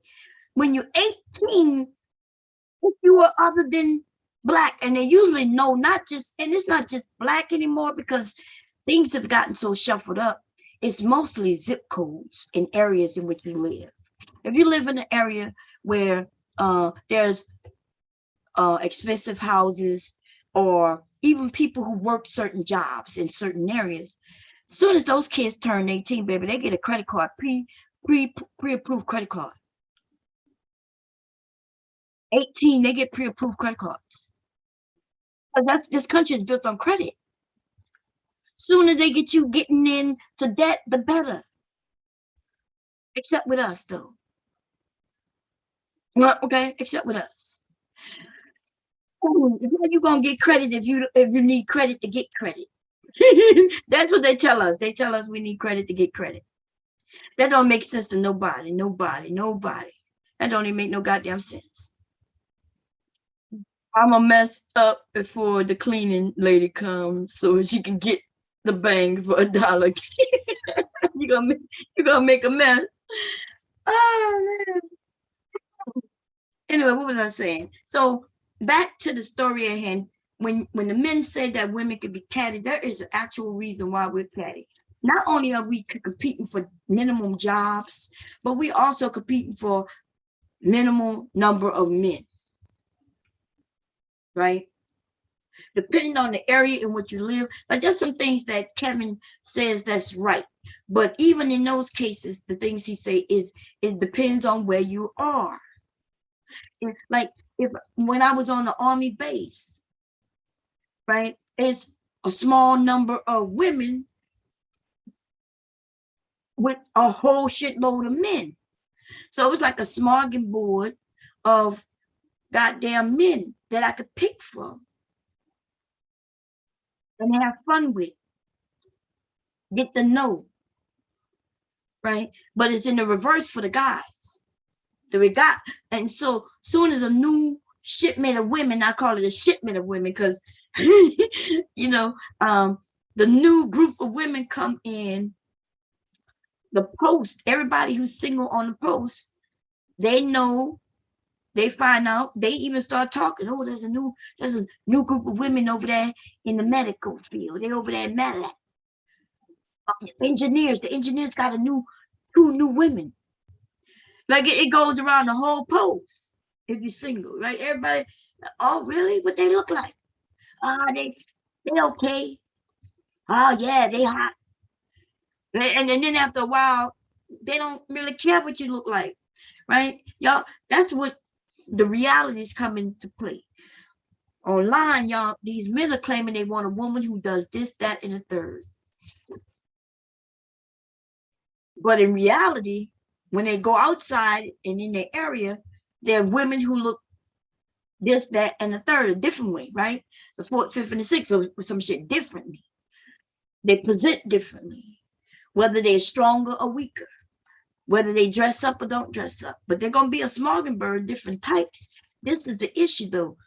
You young people are not going out to really run into these different type of women because the women that y'all claim y'all want, they're out there. The ones you're running into, though, it's weird to me because y'all complain about a group of women and then I see you around those group of women all the time complaining. It really says a lot. It either tells me that you're really not looking for women, or it tells me that you're really not looking for the women that you claim you're looking for. Because why would you be around me? And I'm using me as an example, right? So let's say I was what y'all call aggressive and I wasn't what y'all call feminine. I was just too strong and too bold. Why would you be around me all the time? Why would you come and sit amongst me? Why are you coming around me to have conversation? Because we really not having conversations. We have a confrontation, right? You want to talk negatively about me, and then because of you talking negatively about me, I'm now talking negatively about you. And that's confrontation. Now I'm getting back to the wisdom versus age again, because I'm noticing a few older men, they're confrontational. They're not giving what they call pushback. They're just being confrontational. I think DJ, what his name was, DJ, forget that young man's name. He told me the word was what was the word again? And he told me what it meant. I use it every so often. Y'all know I'm over here. I haven't had coffee yet or even eaten yet, but he used another term for it. It's confrontational though. So listen, in my life, the men who wasn't interested in me, they wasn't around me. When I was a thinner woman, the men who like big girls, they wasn't around me. When I'm a big girl, the men who like thinner women, they not around me. Right? If I was when I was in the military, the men who didn't like those type of women for whatever reason, they wasn't around me. When I got out the military, right, and I was trying to, do my thing or whatever, the men who didn't like women who were married, they was around me. The single men who don't have children and don't want a woman with children, they not gonna be around me. And I hope I said enough so people could pick up on it. If I wasn't a married woman and I was looking for a date, I would be around men who are also looking for dates. You're not gonna find me on no dating site because I'm not looking for dates. And you're not gonna find me on those sites looking to be spanked because I don't want to be spanked. And you're not gonna find me around men who like spanking women because I don't like to be spanked. So can somebody answer this? If you're claiming that you don't like women who are black, then why in the fuck are you around women who are black? Please explain it to me. I'm gonna put the link out because I want that answer. Is it truly that you don't want women who black, or you just want to be confrontational? Do you feel like you need to be confrontational just to have a conversation? Or are you just confrontational? The person who always talk about, well, I'm always giving pushback. No, you always confrontational. You're not giving pushback. You are confrontational. You never have nothing to say unless it's called pushback. Which means it tells me that all you are a confrontational. You're too old to be confrontational all the time. It's okay to give some pushback and pushback is usually just giving another point of view, but you're never giving another point of view. You're always giving a different point of view. It doesn't matter if I agree with you, then you switch it up. Now, I'm not going to start calling bitches because I don't feel like using the word bitch right now because I heard that when I use the word bitch, some bitches don't like to be called bitches, even if they are bitches or not bitches. See, I don't care if you call me a bitch because I know I'm not a bitch. And therefore, if you call a bitch, you can call me a bitch, but I won't answer to it. And I definitely won't be crying about it for 2 motherfucking hours after you called me a bitch. But so I'm just saying, but I will call some of these bitches. They know they bitches. I recognize they bitches. They recognize they bitches, even though they'll claim they not bitches. I'm just saying, I'm sick of you motherfuckers bitches. And right now, I'm not even talking about a woman. I'm talking about a man. Oh, that's a lot. That's a lot. I just said a lot. Hope it didn't confuse nobody. Let me grab this link, baby. Ooh, it gets fiery sometimes to the new people. And to the new people, y'all might be like, damn, she crazy. I'm a little crazy with a lot of sanity. I understand what I'm saying. Sometimes you may not understand. Slow me down and say, Bomb, wait, explain that again. Because I'm not sure if y'all was on that panel or in the area. Hey, Books, baby. He said, I'm tired of these old dudes over the age of 52 wearing skinny jeans.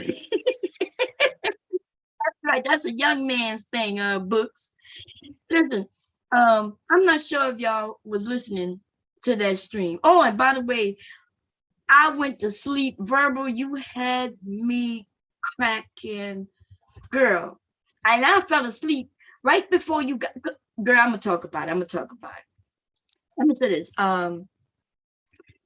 Ooh, um, the conversation was really, really crazy. Look, when I started thinking about Verbal, I done got off track. God damn it. What was I about to say? It was something important too. God damn. That's why I don't read the chat much. Because when I see y'all in the chat and I read what y'all say and it'd be funny and then I agree with it and then I lose my train of thought. I was about to say something that happened in that stream. Damn it. What was it? There's so much happened in that stream. Yeah. Anyway, it'll come back to me. See, this is why I don't read the chat. I don't read the chat. It's not because I don't want to hear what y'all have to say. It's not because I don't want to read what y'all want to say. I would like to read the chat or have the chat read more often, which I think Zoom has told me that I will be able to put the chat on the screen. There's a way for me to do it. When I signed on yesterday, it told me that was a new thing. So I'm gonna go into that and figure that out, how to do that. And then it'll be easier for me. So I won't have to go back and forth.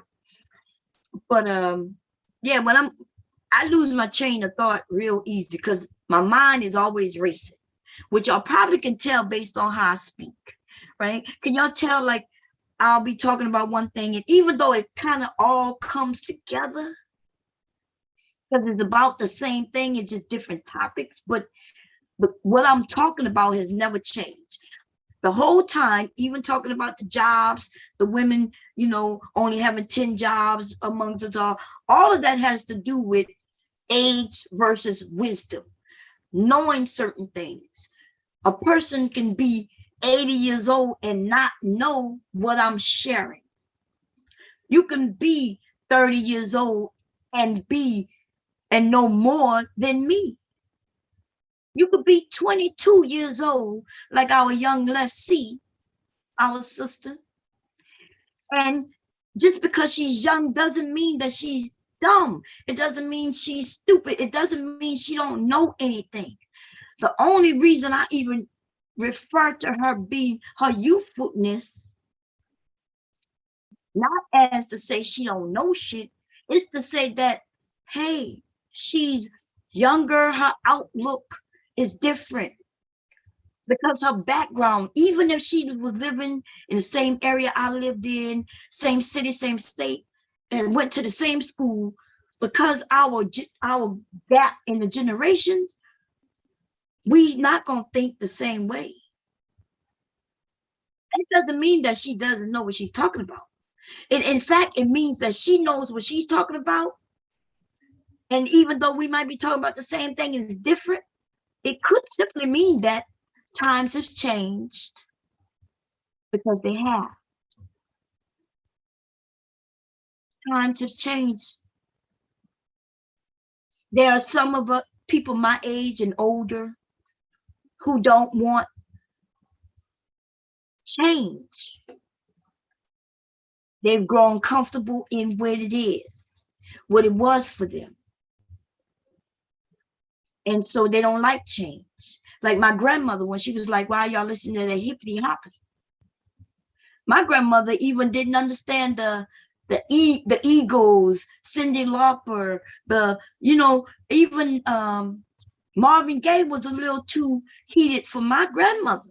Because see, my mother, Marvin Gaye and the Temptations, that's my mother's generation.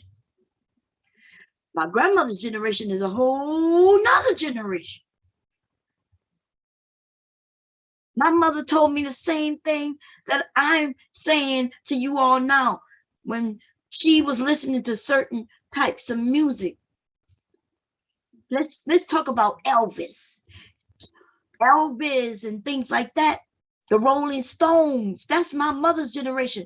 And that generation, my grandmother's generation, was like, why are y'all listening to that? That's too much. That's too sexual. He moving the hips like that. What is that? Especially for TV. Now, black people, y'all know we wasn't on that bullshit like that. Nobody give a shit about him moving his hips. You know, black people was always doing some shit like that. So I'm just using the information. No, nobody black was worried about nobody moving their fucking hips on no motherfucking TV. In fact, there's a generation, my grandparents' generation had no fucking TV. My mother's generation, by the time they got TV, they was adults. My generation, I remember black and white TVs. I remember TVs with antennas. I remember instead of having antennas, there was hangers. I remember that. I remember before there was cable running into people's TV. My parents didn't get cable until I was a grown ass woman. That means when I grew up, there was no cable in our house. Okay.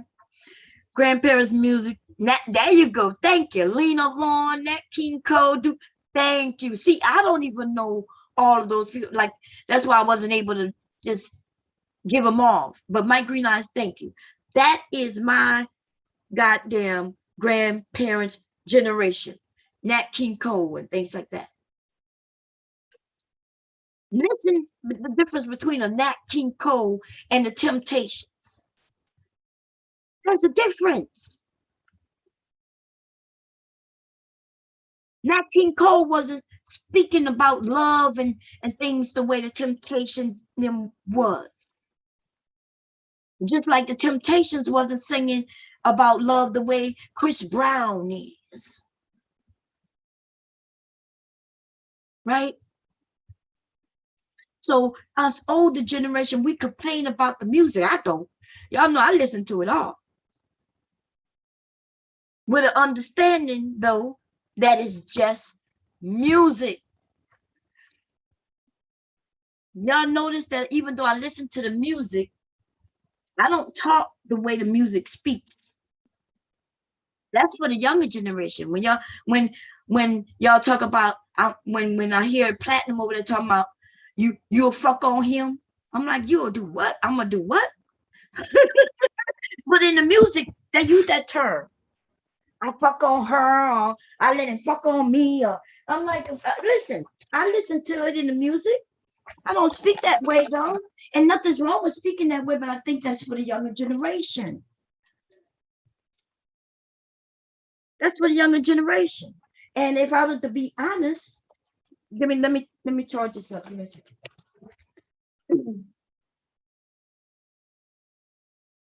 So I'm about to give y'all a little tad bit of information. Once you become older and you have your children, you don't really have access to young people. I raised my children and their friends, and there's a lot of friends that came and went. My kids still have their friends who they were childhood friends. I'm not sure if that's just how men or young men work. Young boys grow into men and then they keep their solid male friends. Because I'm not a male, right? I'm not a man. Women, we do things a little different.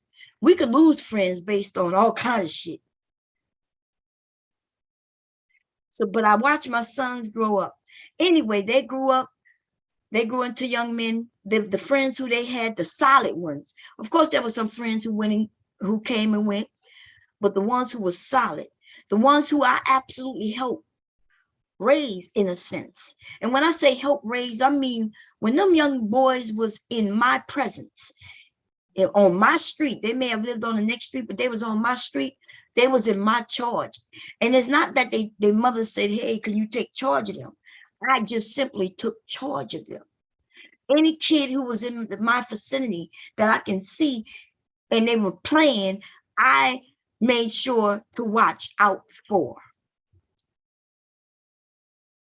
I think I told y'all a story about little girl getting hit. I told y'all a story about the little girl who my husband almost hit.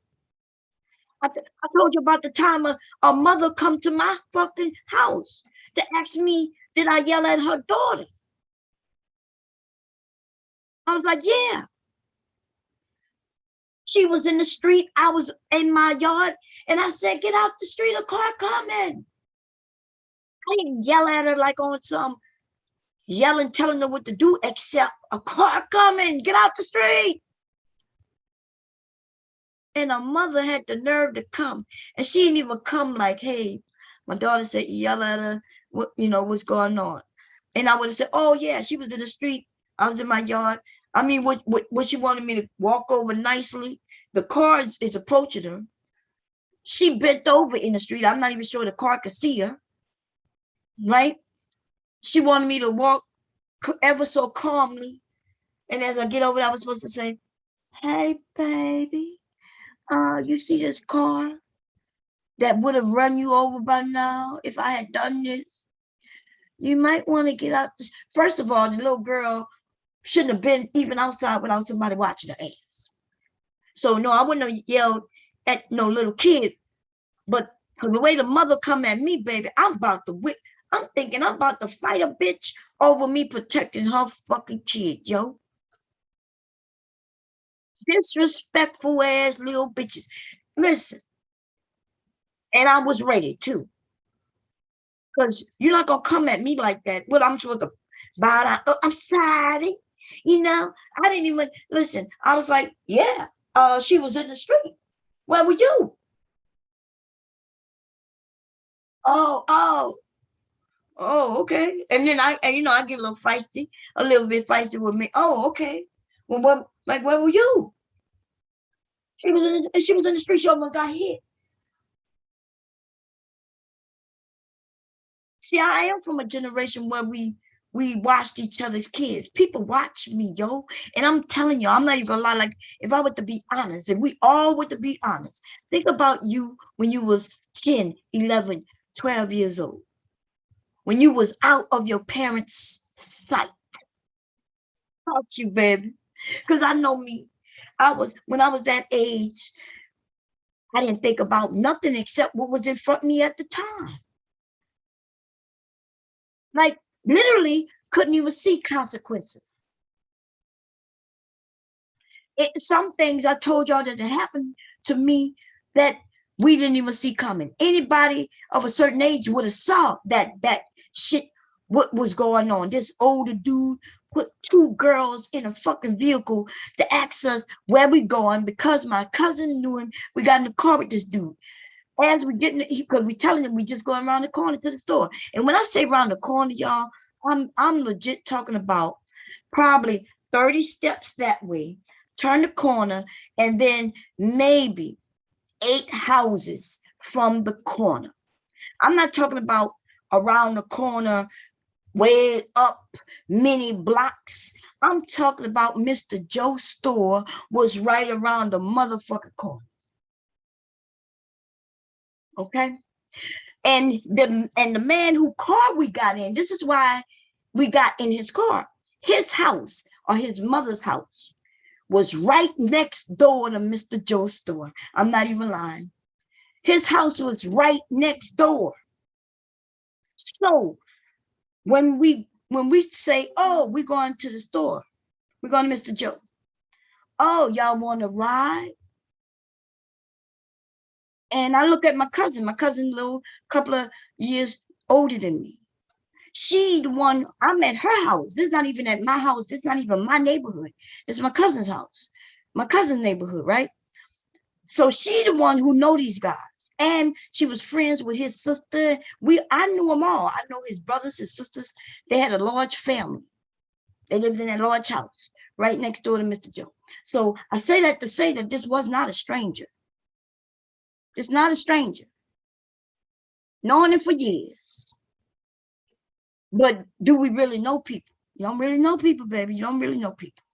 Anyway, so he asked us where we're going. We said we're going to Mr. Joe. Oh, you want to ride? I look at my cousin because she's older, plus she knows him. Even though I know him, I don't know him. I know him through her. I know him through, like that. So she looks and she said, no, yeah, we just going right there. He said, yeah, come on, I'm going home to get in. I look at her because she's older. She says, okay. And our ass jump in this car. Now, this car, y'all, some of y'all have never been in a car like this ever. Because this is the back when you didn't need a seatbelt. This was back when the front seat was one long ass seat. That means all three of us was in a fucking front seat.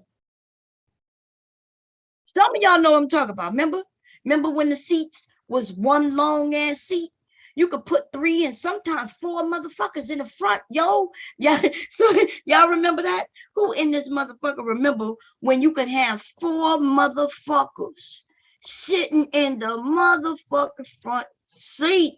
Wait a minute.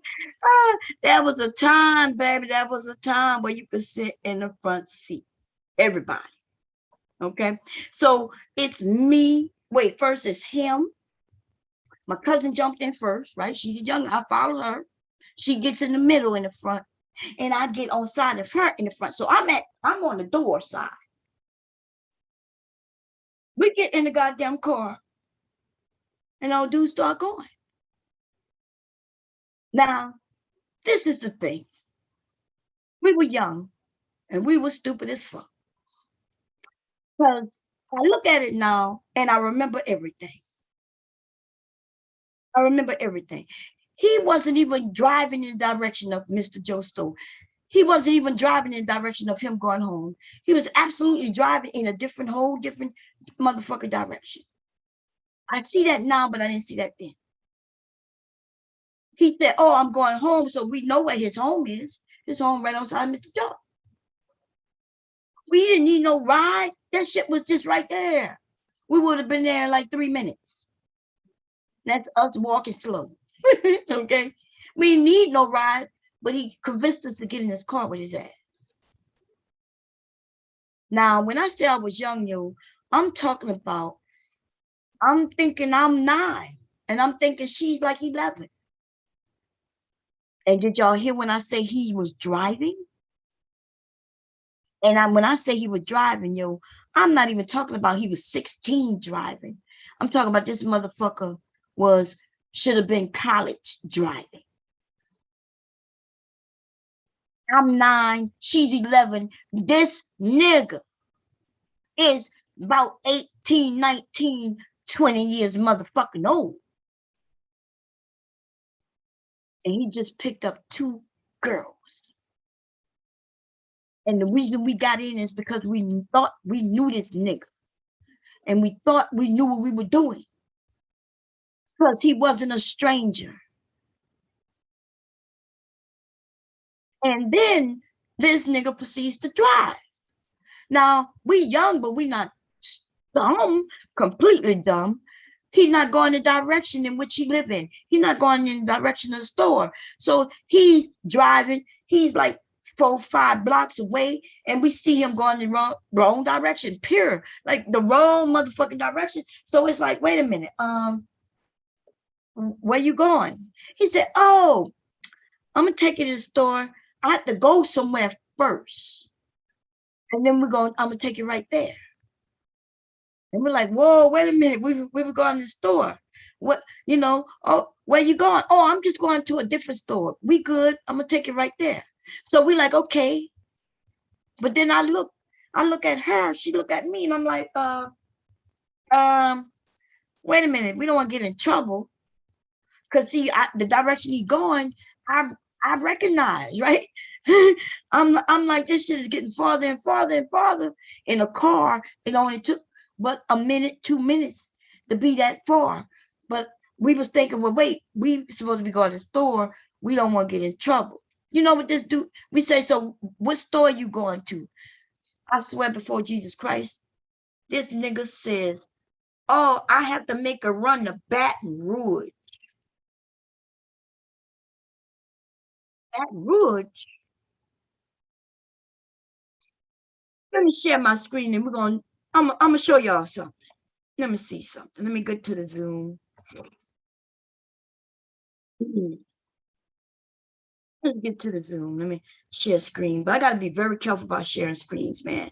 I learned my lesson from last time. Okay. Let's do a Google search. Let's see. We're gonna do Kenner, Louisiana,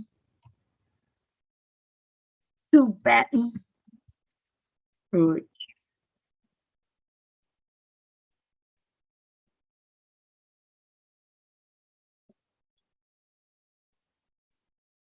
Do y'all see that? Does it tell? Do y'all see how long that says it takes? An hour and 12 motherfucking minutes.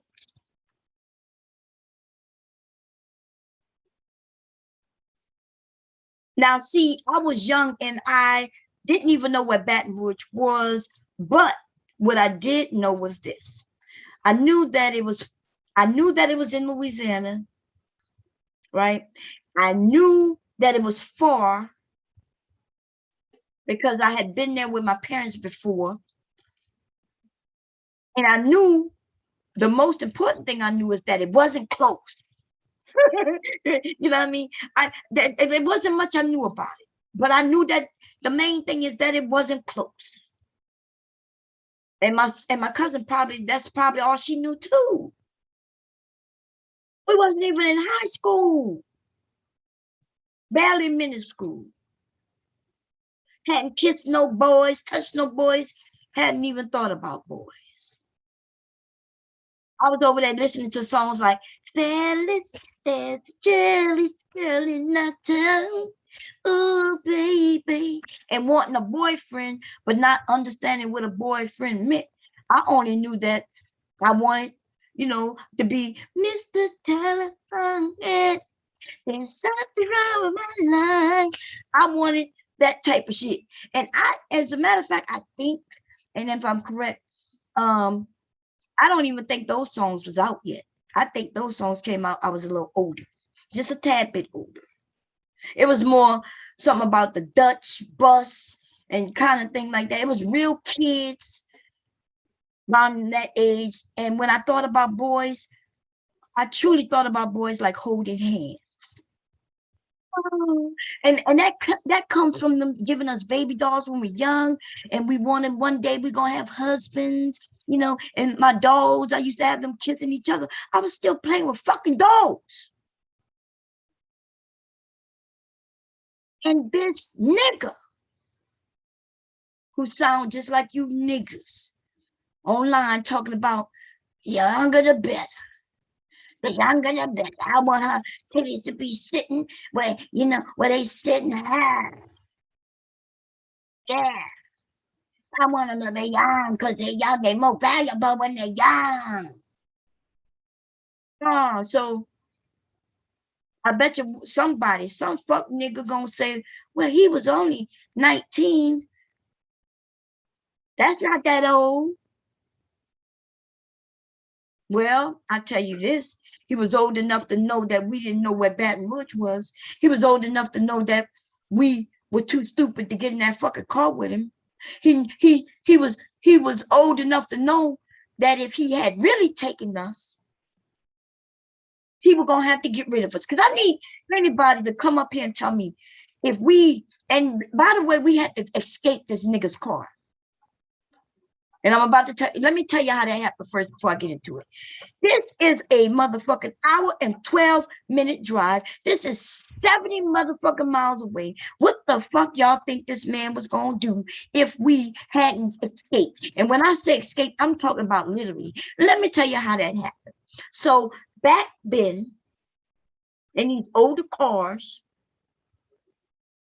right? They did have automatic door locks where he could press the button, the door would lock. It was this big fat ass thing that you had to pull up to unlock and lock the door. But some cars had automatic where you press the button, right? It's a lot of things that can change in cars, baby. Let me tell you, some of y'all ain't never seen the type of car I'm talking about. Okay. Anyway, he's driving. When he says Baton Rouge, I look at her. I'm like, wait a minute. That's too far. Like, where is Baton Rouge? What's going on? Like, we got to go home. We can't go right now. Mind you, there's a few things that I didn't tell y'all.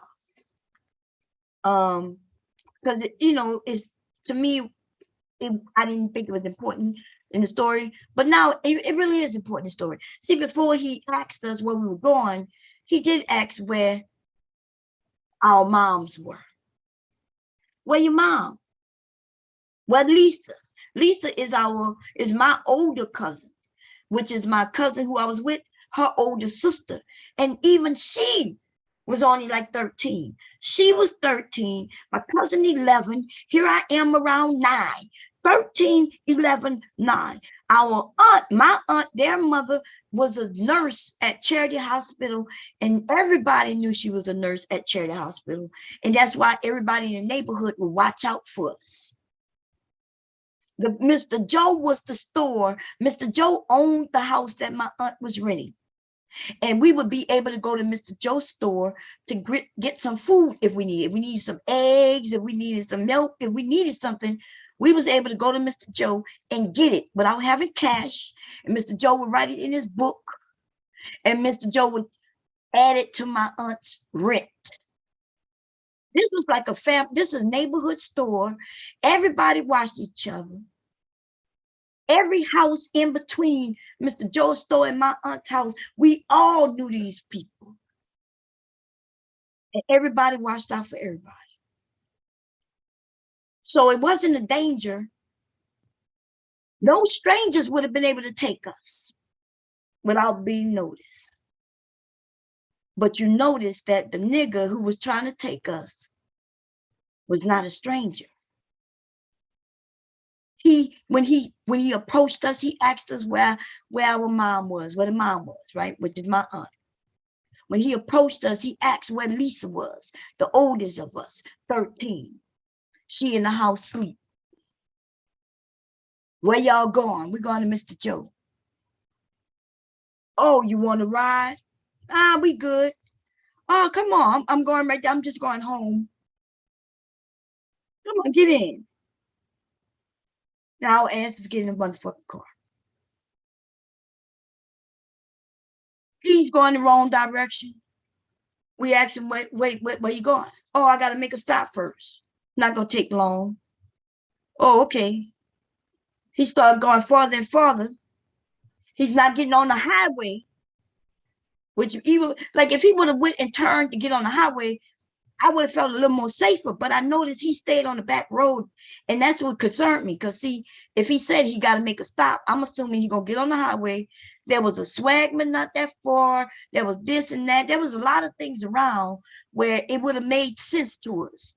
If he would have got on the highway earlier, he would have had our asses. But because he didn't go on the highway, I got more suspicious. I was like, wait a minute, right? Like, where you going? I think I said something like, oh, where you going?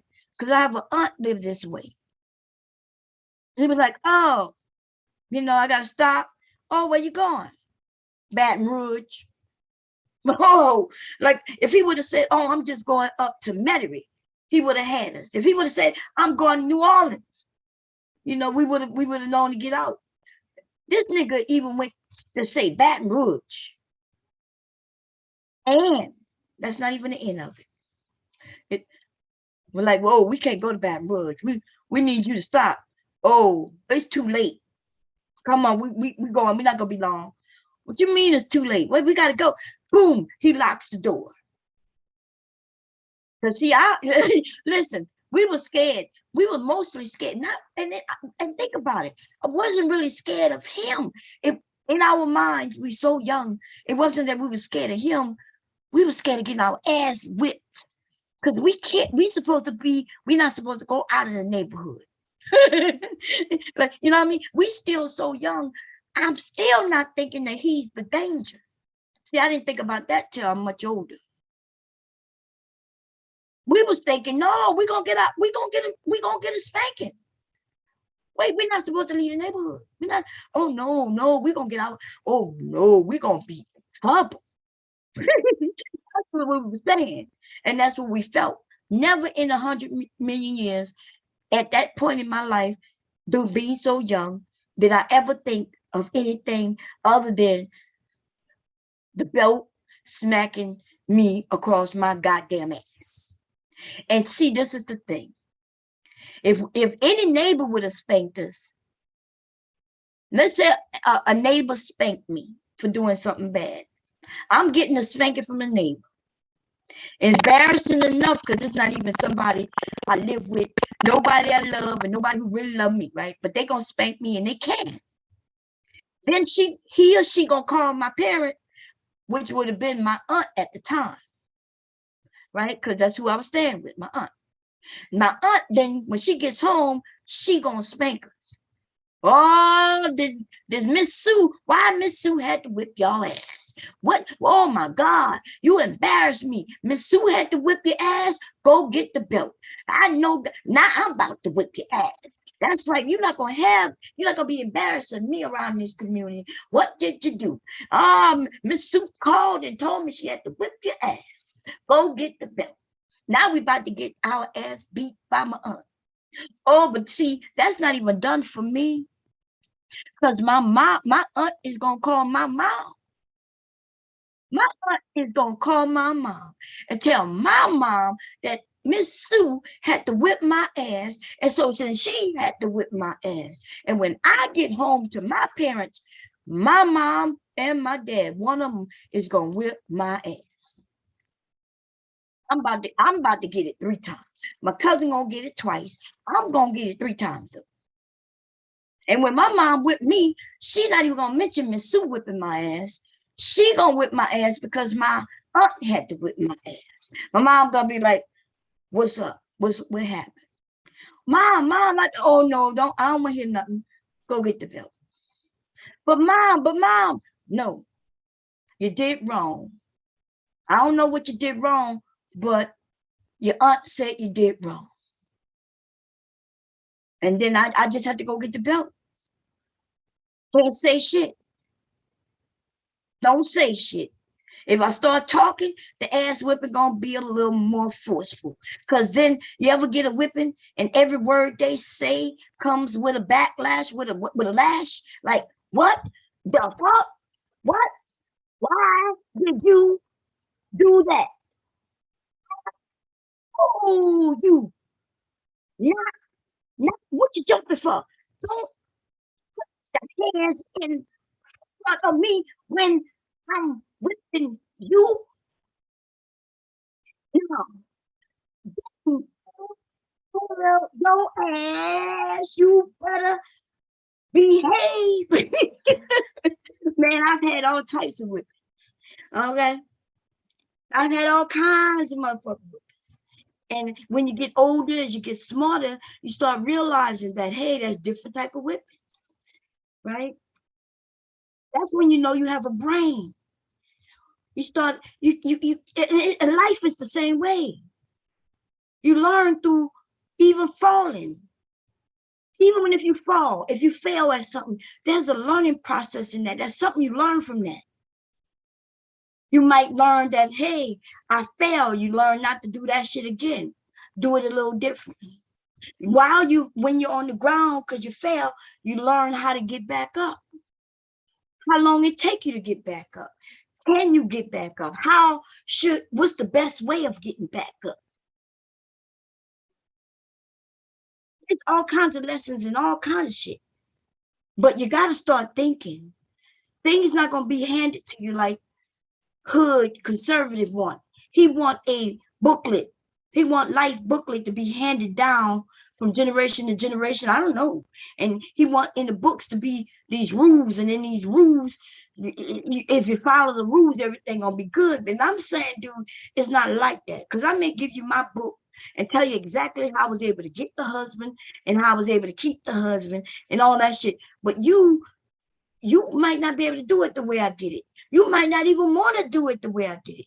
You might not even have access to the type of man I have, or you might not be the type of woman I am. You might not even want to be the type of woman I am. You might not want the type of man that I like. Oh my God, you might not want to live in the neighborhood that I live in. You might not want to do this. You might not want to listen.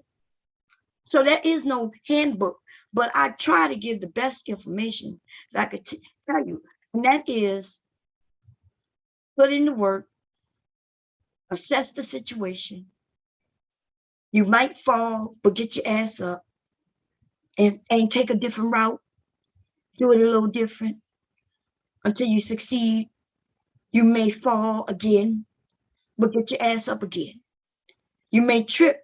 Somebody might purposely push your motherfucking ass. Get your ass up. Make sure next time when they push, that they won't be able to push you down. As they push on you, they end up tripping and falling.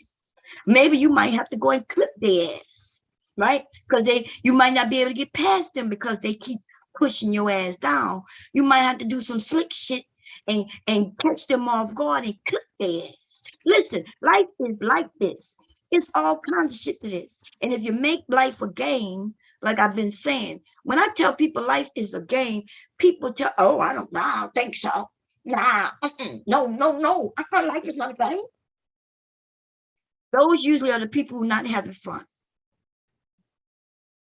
They all they focus on is success, making money, and they still not really making money.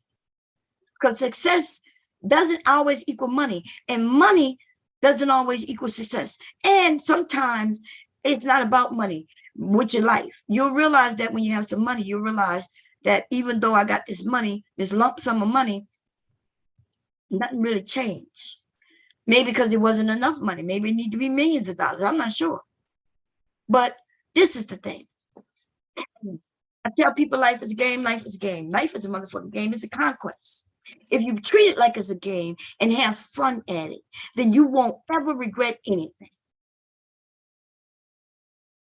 It's the regrets that you will regret. It's the things that you didn't do out of fear or scare tactics that you're going to think about when you get older. You're going to sit there and say, damn, I should have did this. Especially if it's something you knew you could do.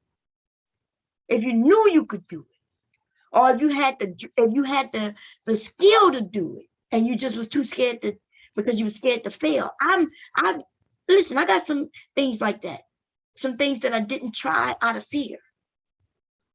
I still have time, I guess, you know, but I'm okay with understanding that that time has come. Maybe it's gone because I have to take responsibility for it.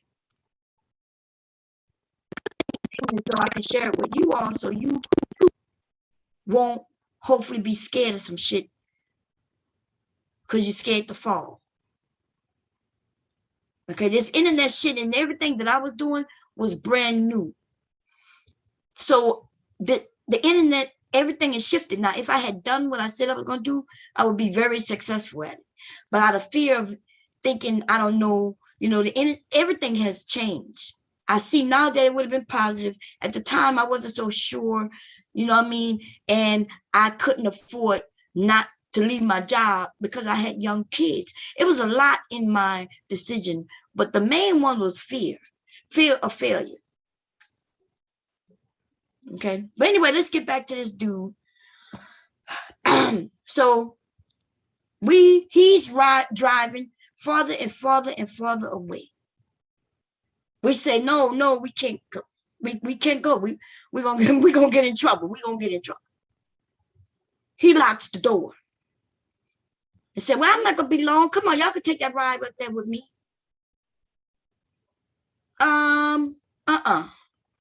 No. So I'm scrambling, trying to, you know, I don't give a shit. You see, I'm young. I wasn't thinking. I'm trying to open the door as we're moving. Like we're moving. I'm trying to open the door, yo, because I'm thinking I'm going, my ass beat. One thing you listen, and one thing that kept kids in line is knowing that they would get their ass beat. That kept us in line as much as it could. Okay. Anyway, this dude, he continues on. Now, this is the thing. The only reason we was able to get out that car, and see, that's why I think there is a higher power. I don't deny that there's a higher power somewhere. I'm not denying that, right? Because I've been in situations where shit, we don't know how it happened exactly, how it happened, why it happened. Well, I know why it happened, because it was to bring me to safety, but I don't know how it happened, because he had locked the doors.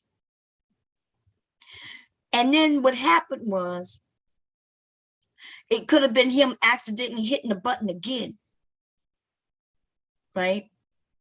He went to a stop sign. Because he didn't get on the highway is the reason we were safe. That's the only reason. If he had gotten on the highway, that would have been it. But if he would have got on the highway, I wouldn't have been suspicious so early. If he would have gotten on the highway, there wouldn't have been no stops to where we could jump the fuck out that car.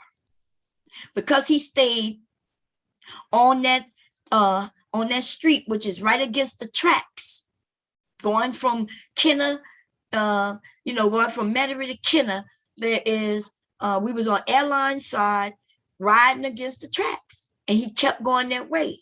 When I was like, hey, I got up there this way, and then I started thinking, oh shit, we're getting farther and farther. Like, I'm not even lying. When I said, oh shit, my aunt lived right damn near around the corner, that's when it came to me. We are far. We are far away. And I'm like, oh shit. There was no red lights or nothing, all just stop signs. And for those who in that area, now we passed Clay Street. I'm talking about this dude kept this back road, which, looking at it from an adult, well, I don't know why he stayed that back road. It don't even make sense that he stayed that fucking back road, except to bring real true harm on us. Okay? To bring real fucking true harm. So, he stops at a stop sign. I look at my cousin, I'm like, hey, we are almost at my Aunt Shirley's house. We around the airport. I told her, right? Now, you couldn't see the airport from where we was because he stayed the back road. If he got on the highway, on Airline Highway, we would have been able to pass right by that fucking airport. That's how far we were. Okay. Now, so I tell her, I said, we close to the airport. So we start freaking out. I'm like, we got to get out. We got to go. She's like, she's freaking out. I start freaking out because she's freaking out. After I tell her we close to the airport and blah, blah, blah, blah. And all of a sudden, we don't know what happened. He stops at the stop sign, right?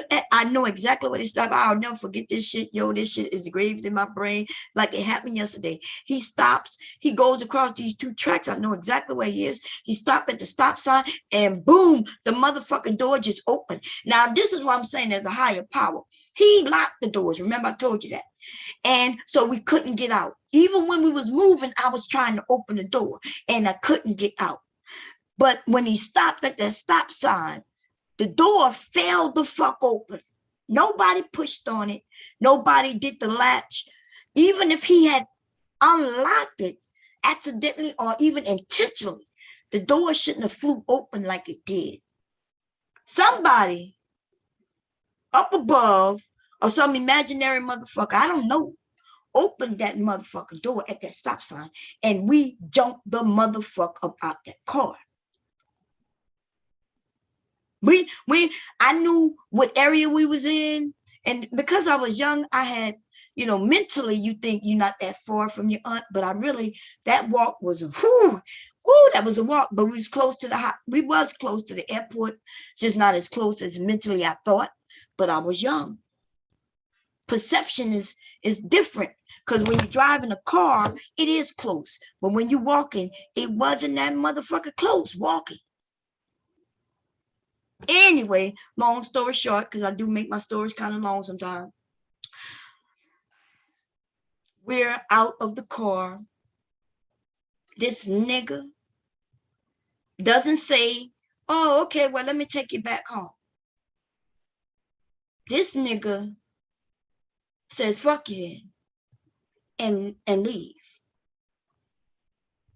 Two young girls on a back road. It was broad daylight. That's a good thing.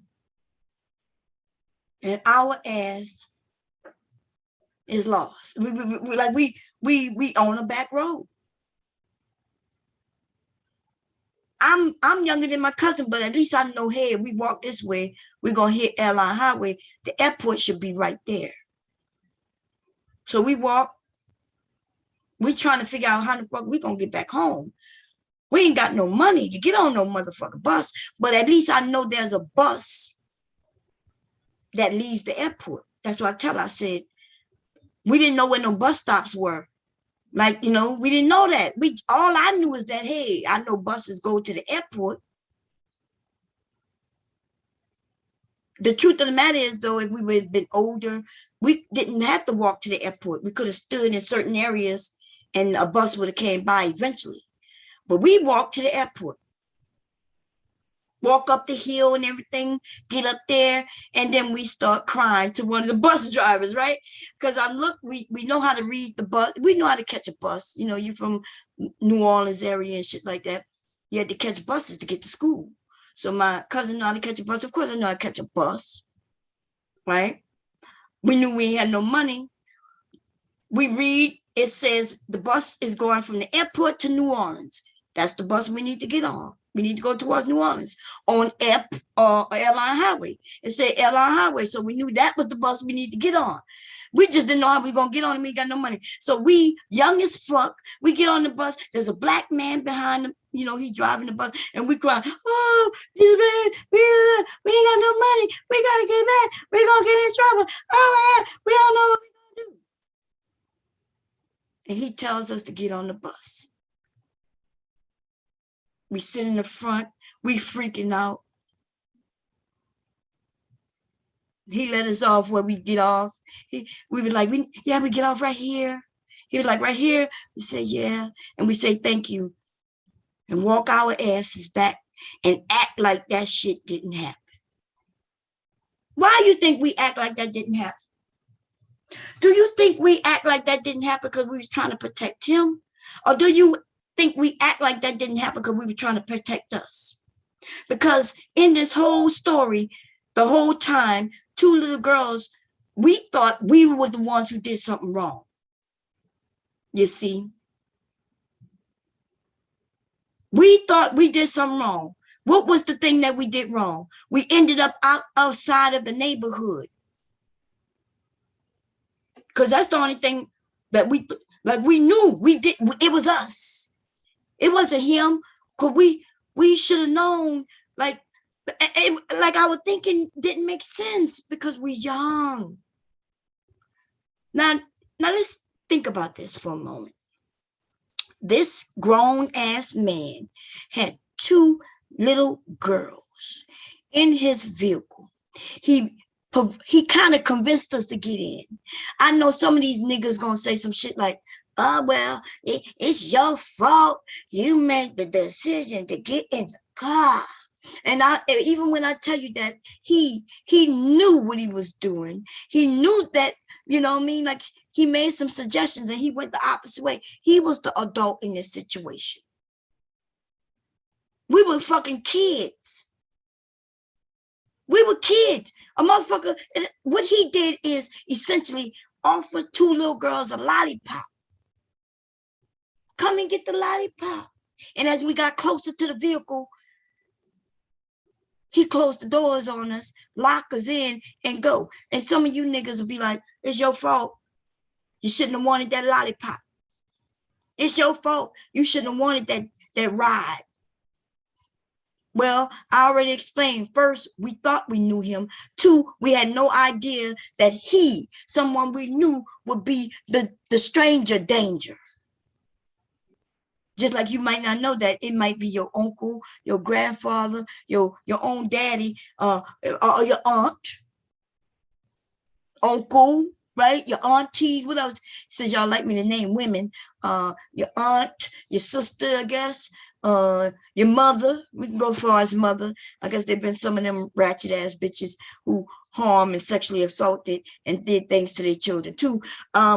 So these people could be harming you so early on that you don't even know that it's something abnormal.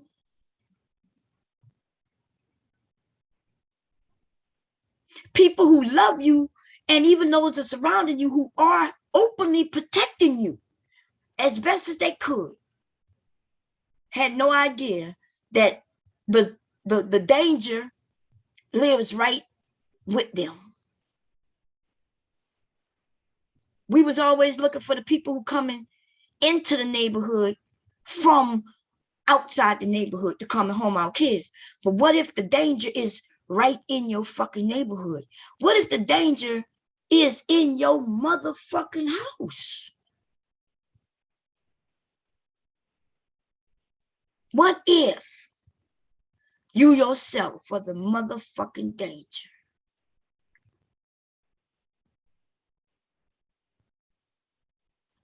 So the excuse, oh, she shouldn't have did this. Oh, she was too hot. Oh, look what she dressed. She wanted it. What the fuck? A little girl dressing. A little girl is not dressing for this thing called dick.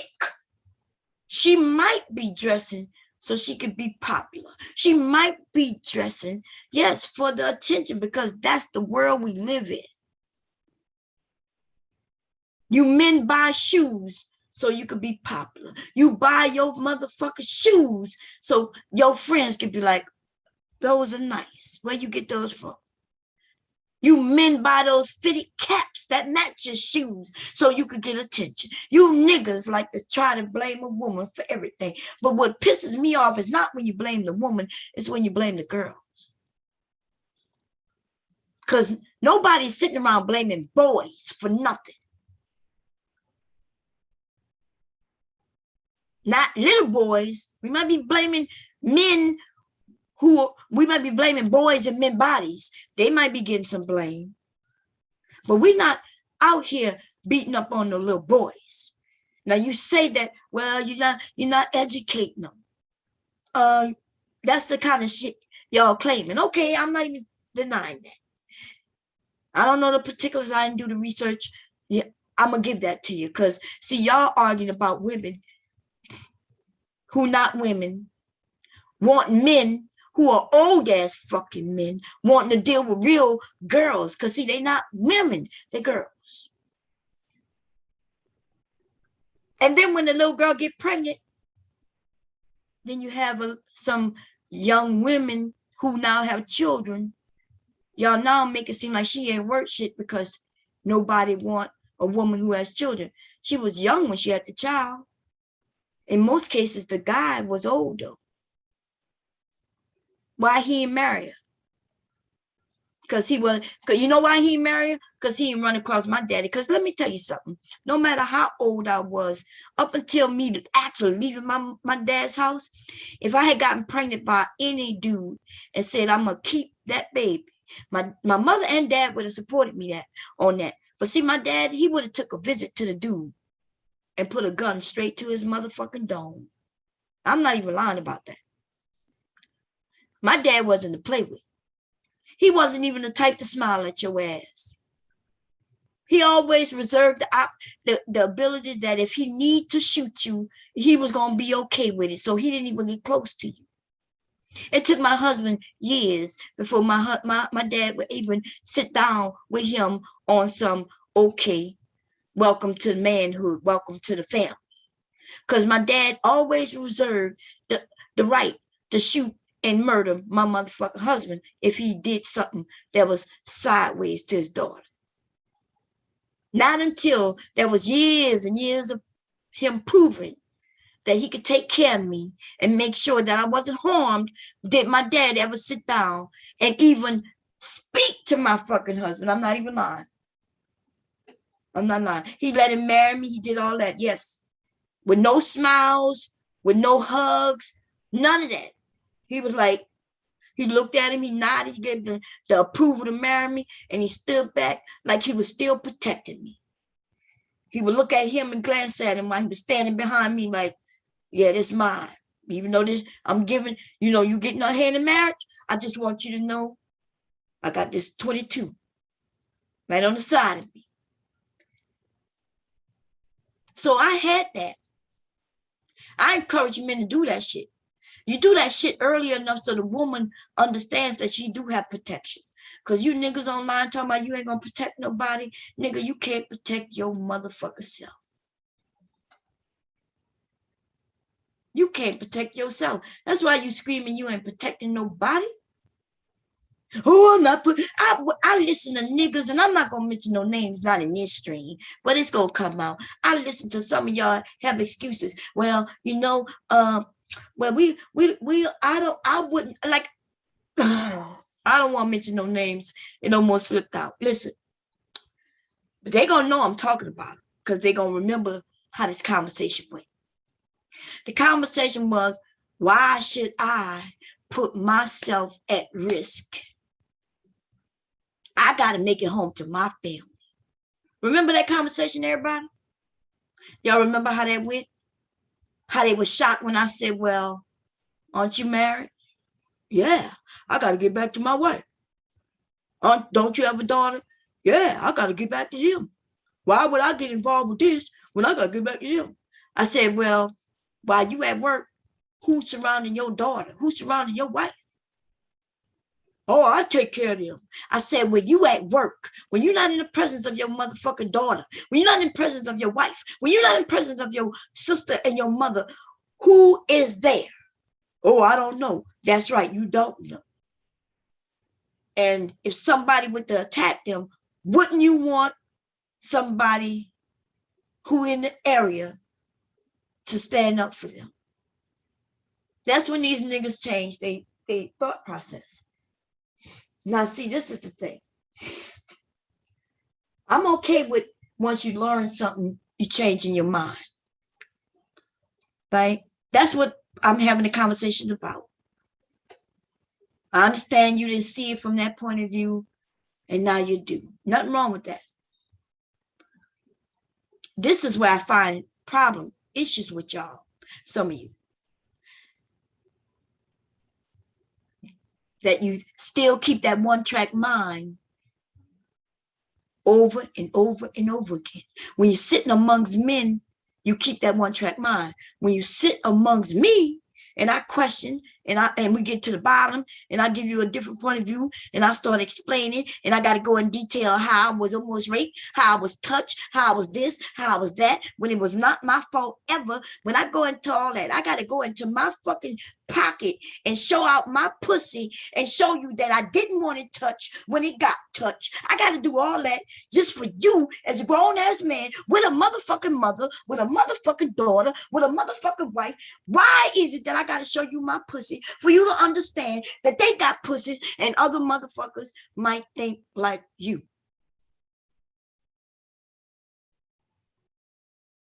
Y'all niggas got wives and fucking daughters.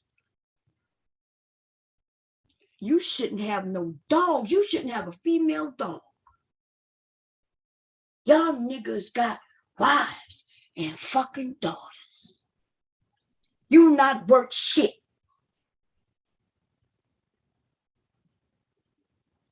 When your daughter was born, you ain't never think about how you got to protect her. Your wife ain't never explained that how there could be a man who might be even in the family, who might reach out and try to harm your daughter. Or did you think about it and you just don't give a fuck? It ain't at your doorstep. Or is it at your doorstep and you just don't see it? You the reason why your daughters will end up coming to you when they get a little older, a little more confident. And they're going to tell you what happened to them after it happens. Because see, You the nigga who act like it won't happen. It can't happen. And if it happened, it's her fault.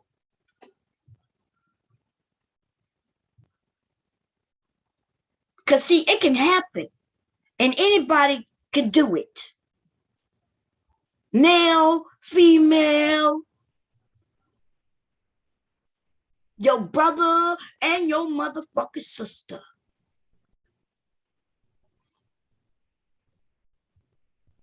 See, if you keep that in your mind, then you will be able to protect your kids for real. Because you would make sure that you don't trust nobody to the extent that will be so harmful to your fucking child. My grandchild is here with me up until he turn a certain age before he go in anybody's real care on some real shit. We're going to make sure he could talk. That's how it was with my sons. And I had sons. You motherfucker right, I protected them. Asked them all the time, hey, anybody touch? Don't be worrying if somebody threaten you. Because my kids play sports. They was in clubs. They went on trips and shit like that. Right? They didn't start doing that shit till they was able to talk and really converse with me. I let them know nobody is to touch you, male, female. I don't give a shit. That's yours. That's for you. Oh, and even if it's your own daddy, or even if you feel uncomfortable with me, let somebody know. Because even your mama not supposed to touch you like that. Oh, and if somebody threaten you that they're going to harm your mama or daddy, look what I got right here, baby.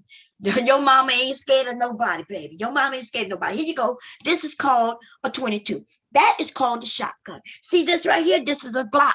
This is a 9mm. This is a 10mm. Here is the Smith & Wesson, baby. This is a Kimber. Listen. You ain't got to worry about that. Your mama and your daddy are superheroes. See, when they were younger, I told them we were superheroes.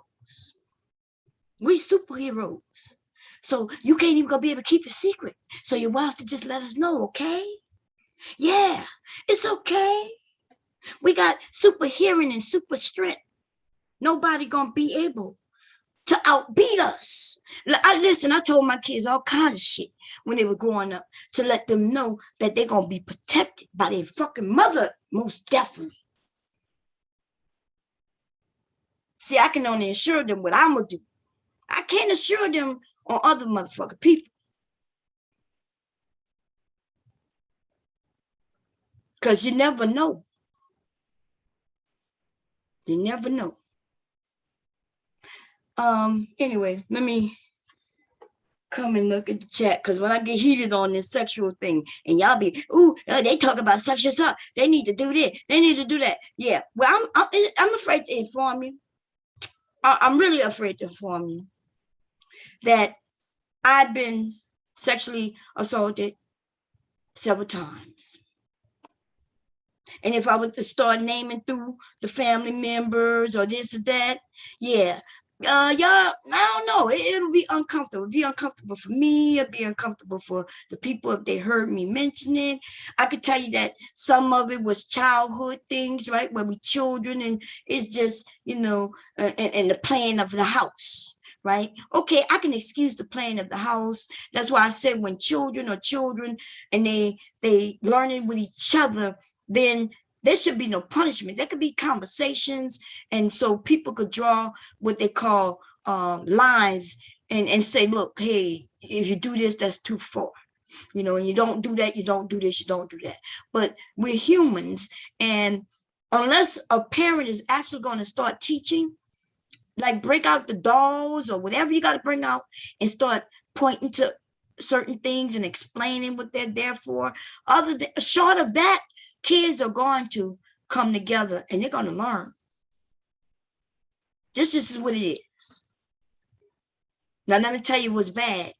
It's when motherfucking adults who know this about children. When you know a young girl is trying to figure out her vagina, you know that she's now going through certain. See, when the men who say when a woman starts her menstrual, that means she's ready to be fucked. Well, see, that is a sign of a predator. What he means to tell you is when she starts her menstrual, that's the beginning of her puberty. That's when she starts developing her hips, her tits. That's when she may wake up horny. She start noticing her body change, her hormonal changes start switching things up. That's what he mean to tell you. That's what he meant to tell you. He just related it all to period, because period is related to childbirth if it's the absence of it. But see, there's so much involved in that period thing, baby. You're speaking to a woman who's going in reverse right now, because I'm going through menopause. I didn't even understand how much is involved in this shit here.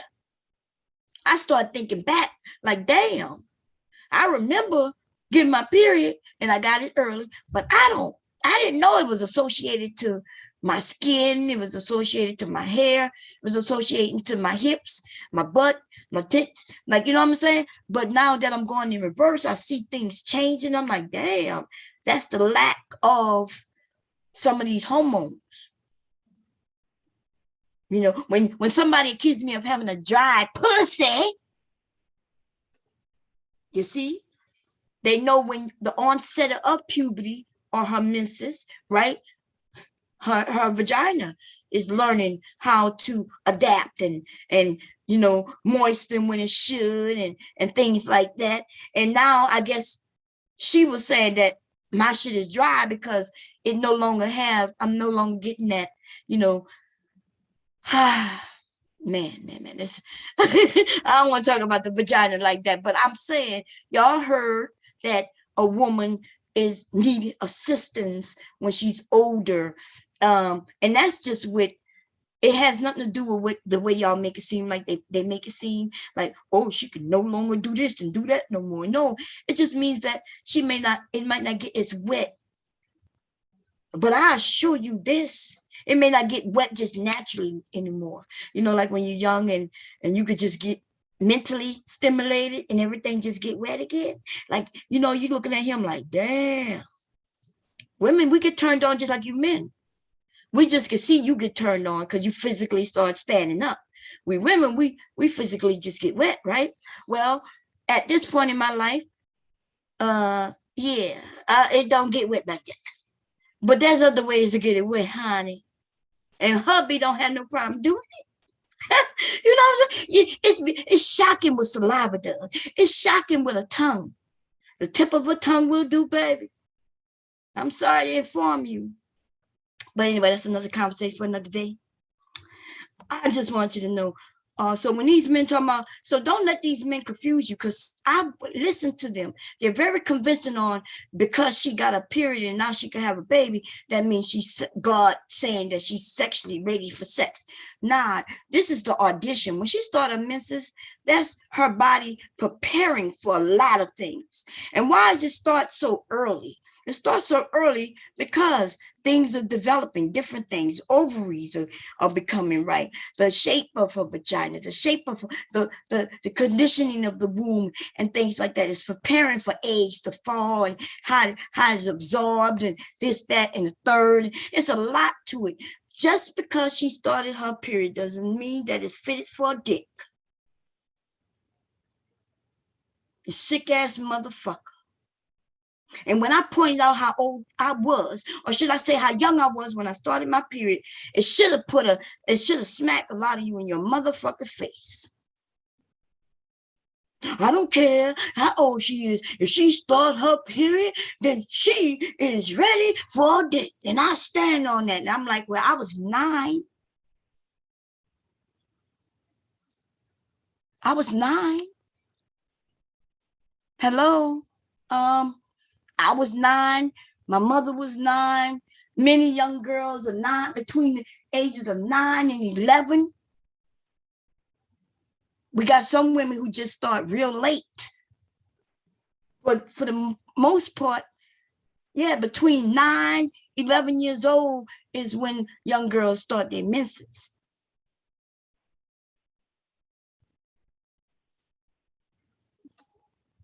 Okay. I want you, those of you who have daughters, look over at your 9-year-old.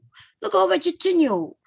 God damn it, look over at your 14-year-old. Is she look like this is what it is? With some grown ass man, 30, 40. What the fuck he doing with her? What did he have in common with her? Then we got the mammies. Let's talk about the mammies. The mammies say, well, he has riches. He has wealth. She don't even know who she is, but it's okay because he got wealth. And that marriage should be about business. And I've been hearing people throw that around. And it shocks me when I hear people say it makes sense. It really makes no sense to be real about you. But for a motherfucker who don't know nothing about business, it makes sense to them though. If you don't know about business, then of course you want your marriage to be ran like a business. But if you one of them fake ass business owners, have no clue about business, then yeah, you could convince yourself and others who don't know about business, you could convince them that marriage should be a business. But see, men, you are complaining. Because see, if marriage is a business, when stocks are down, you get no play. If you lose your business or you lose a business deal, you get no play. You get no pussy. You can't bring home the money. The more money, the better. You don't get to be with your wife. You get to come home from a hard day's work and she's going to treat you just like a business. She might even be your secretary, but you don't get to fuck your secretary unless you bringing her nice benefits. And if the business isn't doing well, then you ain't giving no benefits and you get no benefits. Do you really want that? And for you women who claiming, yes, I'm looking for a man, and yes, we're going to treat this like a business. Well, let's think about that for a minute. Because a man who's think of you as a business, when the business deal goes south, or when he gets a better business deal, then he trades your ass off. He sells you off. He's like, well, this part of the business isn't doing so well. She's not up to standards anymore. I'm thinking about replacing her. It's like replacing the iPhone. You want to replace your iPhone 12 for iPhone 13, which I plan on doing this weekend. You are the iPhone 12, and this newer, younger chick is the iPhone 13. You in a business deal. There is no emotions. He have no emotional ties to you. So be gone. Bye. What are you going to give him business like that make him keep you? Because as soon as you turn a year, right, your birthday, you are a year older. You're now older. There's a newer, younger, 18, 19-year-old to replace you. You're like, Bomb, I'm only 25. Yeah, but she's 19. Well, Bomb, I'm still vibrant. No, bitch, you old. She's 19.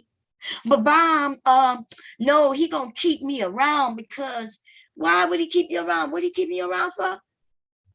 Because no, that's not how business work, ho. That's not how business work, ho. Didn't you know? In fact, let me find a beat. We're gonna talk about how business work, baby. I do this in a minute. Let me see. Free beats, and I gotta make sure that I'm on. What am I on? This is not YouTube.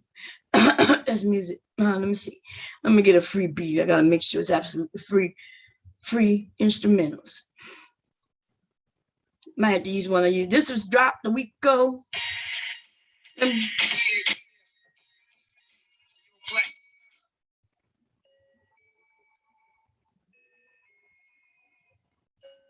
me see. Damn, it's low, huh? Is it low? Yeah. Talking about the business. Ooh.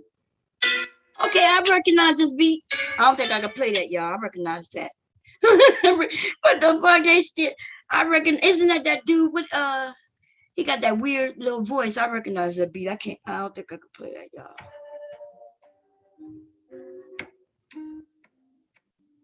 It's the same goddamn beat, just with a different.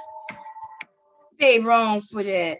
I recognize that beat.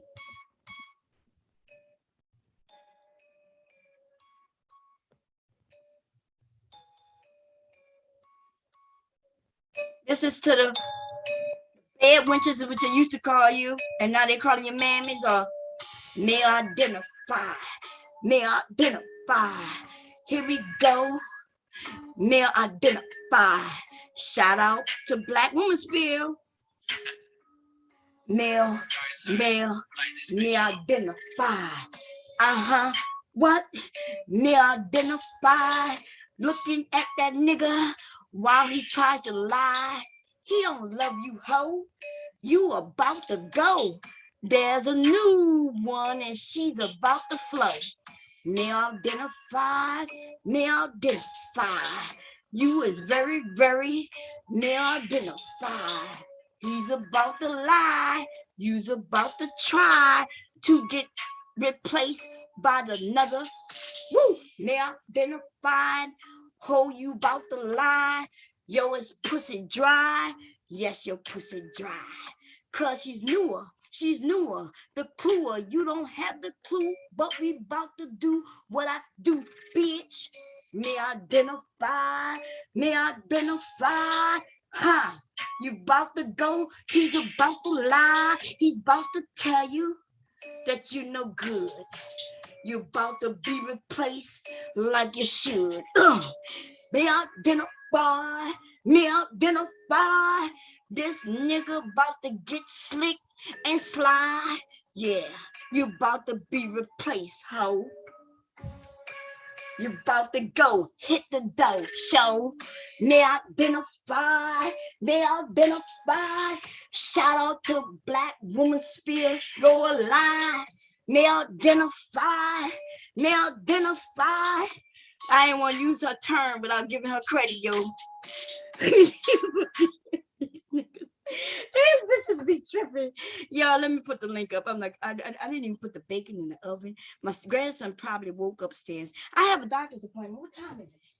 Oh shit, oh Lord, let me see if I can call in and change it up. It's at 4:15, which I have time, but I have my grandson. Let me call my son. Yeah, let me put the link out. And because where is the what I hit? Oh, participants, and then I go to invite. Then I grab that link, and then I'm gonna come and put it out. And I talked about it a lot, right? Did I tell you we ended up getting back to the house? We were scared to tell. We ain't never tell nobody, right? And we thought because we would get in trouble. Now thinking back then as kids and as adults, we should have told, because let me tell y'all a little history about that dude. After that, this dude ended up raping women, right? When I did a check on him years ago, through the family, and I'm like, yeah. And it was like, yeah, he went to jail for rape. Now, I also wanted to ask the question: what do you think he would have done if he would have taken us to Baton Rouge? He was grown, we were young. Nobody saw us get in the car. At least I know. I'm not sure if anybody did see us, but remember, he was taking a back route. He taking us an hour plus away from where we should be. Do y'all think it's foresee us ever coming back? Because we know who he is. Do you think he would allow us to live to where we would tell our parents that he took us to Baton Rouge? He took us to Baton Rouge. I'm feeling like we would have been dead. I don't even think he would have took us to Baton Rouge. I think we would have ended up dead along route Airline Highway going towards Baton Rouge. somewhere in Laplace. Like there's a lot of bayous and a lot of marshland and shit with bodies when people kill people and shit that come up. I think we would have been missing in action between Kenner and Baton Rouge. Our bodies would be somewhere in that marshland somewhere. Because it makes absolute no sense as an adult with an adult brain that he would have taken us an hour plus away. That's one way. Then he would have had to bring us back after whatever he was doing, bring us back a whole nother hour. That's at minimum 2-3 hours right there, right? And then what he was going to tell us to tell our parents? What he was going to lie and say we don't know where we was, or you think he was going to be okay with us saying, well, we got to cover him. Remember, I'm 9, she's 11, and he took us there, Baton Rouge. Let me tell you, I'm gonna tell you what would have happened most definitely if we would have survived, been able to come back to the house, and my parents who would have, by the time my aunt would realize we wasn't nowhere around near the house in hours, like none of the neighbors saw us, nobody saw us. My aunt would have called my mom, my dad and mom would have been there. And my dad, when I showed up, if I would have shown up and I would have said, we went to Baton Rouge with him, my dad would have looked at him and shot him in his motherfucking face. That's if that's just us coming back healthy, no scars, nobody touched us, no nothing. My dad would have killed him no matter what. Now, if I had come back and he had harmed us and he convinced us not to tell, if he had touched my vagina in any way or my cousin's vagina and we told, then that's him getting shot a few times. See, my dad would have then tortured him. My dad was a mean motherfucker, y'all. When I talked about my dad, I told y'all he was a lovely father. He was love. I love my dad. I love him. I love him. See, when my dad passed away, baby, the things I found out, but there were some things I had heard when I was a teenager. There were some things I had heard. But you know, that's your dad. Mother always told me your dad do what he do to keep us safe. Sound like some gangster shit, huh? Well, I'm going to just tell you this. I'm not even joking. My dad would have did time behind me. There's a lot of things I told y'all I did not tell my dad. I've been on panels with you men and y'all, oh, why you in tell? Why you in tell? It's your fault. Why you in tell? Because I know without a motherfucking doubt, knowing my dad, knowing, I'm talking about you, like the man lived with me all my motherfucking life as a kid. I know my fucking dad. And I know that he would go to jail. He would dodge in front of a fucking bullet for me. He definitely is not going to have no problem going to jail because of me. And then that's what lies on my shoulder as a kid, that I know he going to kill him. I know it. I don't give a fuck about this nigga living or dying. That's not the point. The point is he going to kill him, and then my dad is going to jail. My dad is going to fucking jail. And then now I'm in the household feeling guilty, like if I wouldn't have done it, if I wasn't near him, if I didn't go and want to be by my cousin's house, if I didn't want to, and then like it wouldn't have happened, and dad, you wouldn't be in jail, and mom wouldn't be missing dad, and my little sister and my little brother would have my dad, and I would have my dad, and my dad wouldn't have to deal with whatever he's dealing with in jail, all because of a decision that I as a kid made. That would have been on my fucking shoulders. So that, I mean, whether it makes sense to you or not, it doesn't matter, because the facts are the facts. You may not like the facts. The facts may be uncomfortable, but it is the facts. Hey, man. Hey, Leaky. Oh, I do? Oh, yeah, I do. I got an appointment at 4:15. Will she be able to watch it? Or do I need to try to call and see if I can change it? Because he can't come with me because, because of Corona. His dad, I thought he would be coming home, but he worked late with you. Let me see, if he could have got off, if he would have got off on his regular time, he could have brought me, watched him in the car until I came out, then everything would be good. You gonna see if she can or what? I was gonna say my brother's here. You think he could do that? Oh yeah, he might be able to watch him while I go in. Well, you gonna ask him? Yeah, because my appointment at 4:15. How long you take the appointment? It's not that long. I get up there. I'm usually out there like 20 minutes, 30 minutes at the most.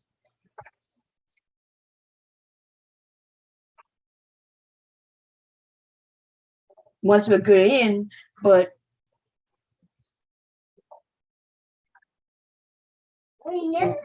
yeah. Is he here? Huh? Aren't your brother at work? Sorry about that, y'all. Let me see. Did I grab the link? I did. Okay, let me grab the link and huh?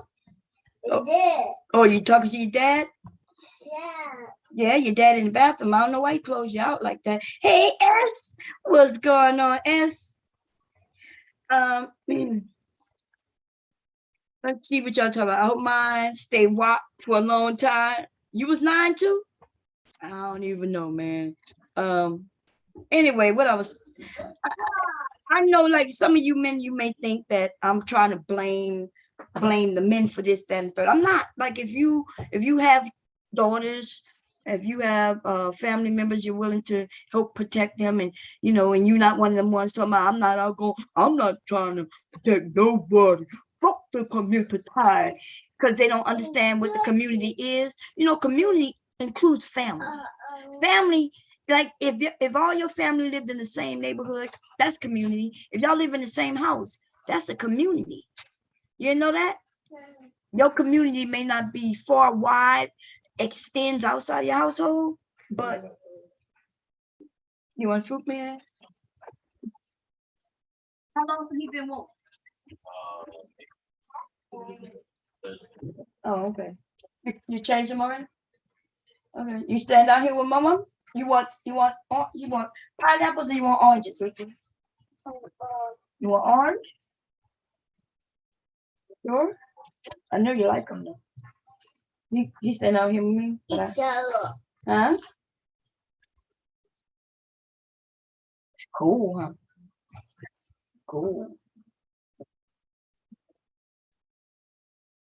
Hey, you know they had the chicken, but what you come up there? Huh? I said that for him, yeah. In case you wanted. Sorry about that, y'all. Talking to my grandchild. He just came down with his dad. His dad probably gonna go back to sleep. But trying to see. You coming down with me, Licky? You stand down here with my mom? You stand with me? Where your iPad at? Where your iPad?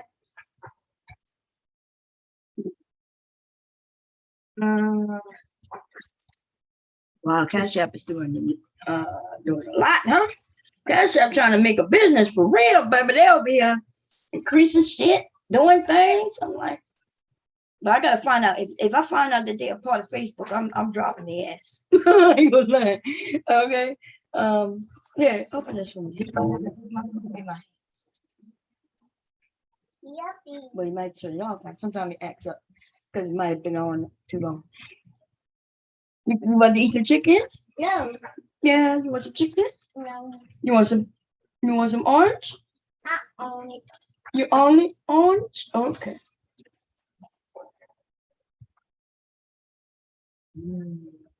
Is he at work?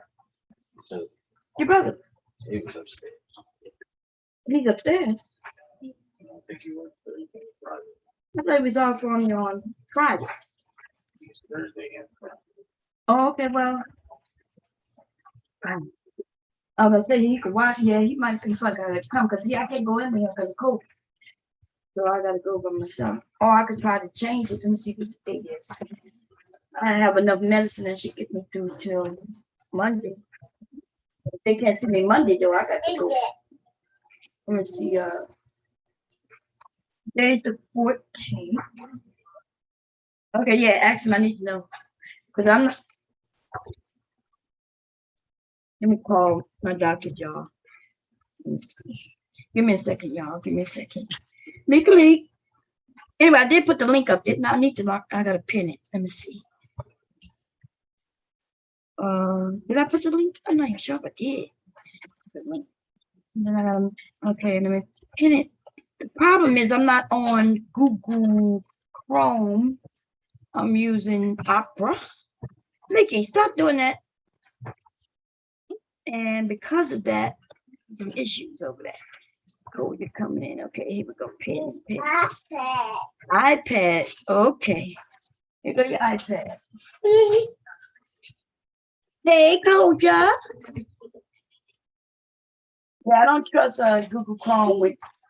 So this is what I'm gonna say. If you are using different services, right? But they all connected, start disconnecting shit. Like, don't have your Facebook connected to YouTube, YouTube connected to that, to get Google, your email connected. Don't do that.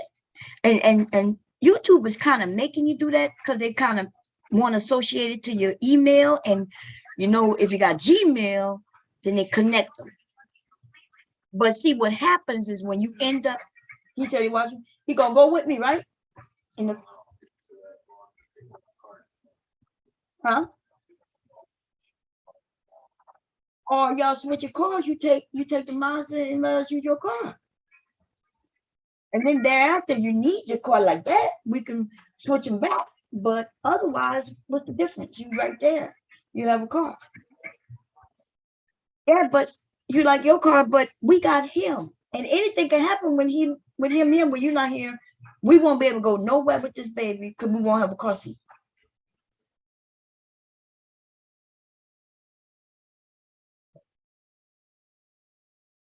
Huh? Oh, it's in the microwave. Okay. Yeah, he started the microwave. Now it's too hot. Anyway, Troja, you here? Yeah, I'm here. Oh, okay. How you doing, sis? I did a I'm lot good. of talking, you know, and I'm so you may, if you were listening, you may have some things you want to say. Go ahead, shoot. Tell us Them, whatever you them, want to talk about. them oral skills is good. Both ways they could make you money and get you in the door. So, and just don't discount good oral skills. Oh, there you go. Hey, we all got different gifts and talents. You know what they say in the Bible. Some people got 10, some got one, some. And if you had that one you got, cause somebody else got 10, God is taking from them. So you better use whatever skill you got, whether it be an arm, an elbow, a talk game, or some other game. Don't let nobody shame your talent. Agreed. I agree. But about that stuff, a lot of men, when we say these statistics, 1 in 4 women have been assaulted or sexually assaulted, and a lot of women not gonna share this information online, and I don't even advise them to share it unless they like completely heal from it, because you have predatory men that'll do it. But if they was to take an anonymous survey of all the women that be in these chats by these men, and some of them don't care. There's a lot of women that have been impacted by that. And a lot of people see the grown woman, they don't see the child, but their wounded child is still there. And the way some of those things manifest themselves in so many different ways. She could be hypersexual, undersexual. She could be that one who dressed like a boy, because when she dressed like a girl, she was attacked. So it's so many ways. And I know it's a lot of people in these spaces don't care. And they should, but it's a lot. So I know these men ain't gonna care when they hear about that. But I just wanted to add that to it. And thank you for coming up and reopening the panel and sharing your wisdom and knowledge. Thank you.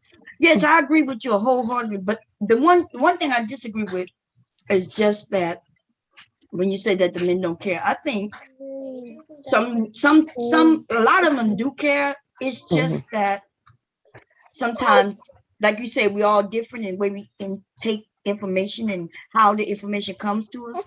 So sometimes me going into depth, like you notice, I could tell that story, and when I tell that story, I go into depth, right? I go into the how I felt and the fear and this and that.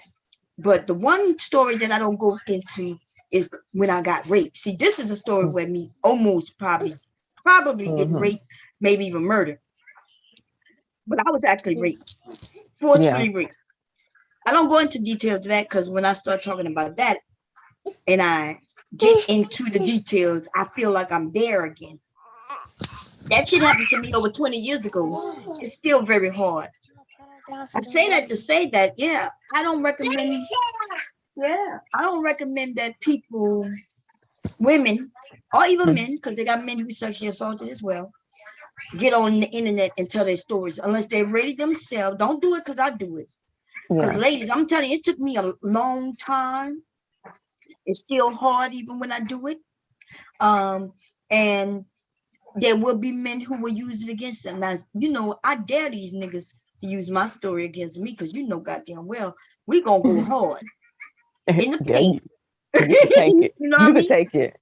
But But yeah, and when girls start coming of age, it is normal for girls to want to dress and show their bodies are developing. Now they seeing, oh, I'm getting the little boobs like mommy. And even from the time little girls are 2 and 3, you'll see them putting on their makeup or trying to put on makeup. That's part of being a woman. And you know, some men say, oh, she grown for that. No, you don't want to meet a woman dressed like a stud. The only way she's gonna learn to dress those feminine ways is for her to practice it and for her to learn. And you know, and that don't mean that she grown or fast in the tail. Because I remember when they was talking about that Pedialyte situation, I'm like, look how she was dressed on social media. I don't know what she was, but it is perfectly normal when somebody start getting boobs. They may want to wear a crop top or, you know, whatever. That is normal aging process. Just like boys, when they go to getting the little muscles, they might want to wear the muscle shirts. And, you know, if you don't want your girls to be a bunch of studs running around worried about and messing with other girls, which ain't nothing wrong with that. Ain't nothing wrong with that. You might want to let girls be feminine and start exercising those feminine coming of age things that they do as little girls growing into women without the thing of saying she fast, she grown. Now I ain't talking about you got your whole entire body out at 13, but it's not abnormal for them to want to wear some heels, to want to put on some makeup, comb their hair, maybe show a little leg here or there. That's normal. right, and nothing wrong with it. First of all, and it does not equal sex. No matter Yes. what she dressed, no matter if her dress is short or long, that does not equal she's looking for penis. It And just equals that she's learning about her body. She's learning. She's experimenting with showing. You know what looks good on her, what she likes, mhm. all kinds of little things. But it's really just dressing. But Now see, if she like walking that around naked, no, I say like that almost happened to you at 9, and I know you say you were getting your period. It'd have been some men say, "Oh, she was ready. She wanted that," because according to their logic, when you receive your period, or you know, she knew what she was doing. And some people are, when they with that mindset, you got to think of how far it goes. And so, you know, it's like, oh, you know, everybody had shorts, you know, different layers of shorts back then. You had the little ones with the little that looked like the male basketball shorts back in the day and stuff. that's And all we they'll had use back then. Everybody's shorts, including the boys, shorts. Because I was looking at a movie.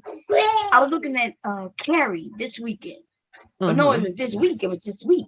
Wasn't even the weekend. Carrie came on, and I was looking at the girls, you know, in the gym, and they had on their gym. See, back in the day, we had gym, and we had to dress. We had to put on the outfit that the school gave us, the shorts and the shirt, and they were unisex, and they were short. They were short. That if you look, but they got the I stripe don't on even the know how side. them basketball shorts held them professional basketball players, because I was just could imagine. I don't watch sports that they could have a lot of oops and moments in them shorts. Some basketball players, the male basketball players had well back then they were short too. Yeah. You remember? I seen a little player, Kareem Abdul-Jabbar, with those short shorts, and he took a jump. And I was thinking to myself, damn, how was You he were able to trying to look really under the move TV, it? like, oh man, I'm trying to look under the TV. I want to see. But yeah, so I thank you for sharing what you share. And I just wanted to come up here and say that it's your right to Thank- share how much or how little. And I like the lessons. And I hope everybody else gets it. Yeah, I'm just trying to give some wisdom, without telling people what to do, but at least some things I feel like some things should be right. If you got daughters, even if you're a man, I understand where they may not know how to think at first. And that's why I come up here and give them a different point of view. Like me being 11, I was 9 when I started my period. And I was 9 when that guy tried to take me and my cousin. You see?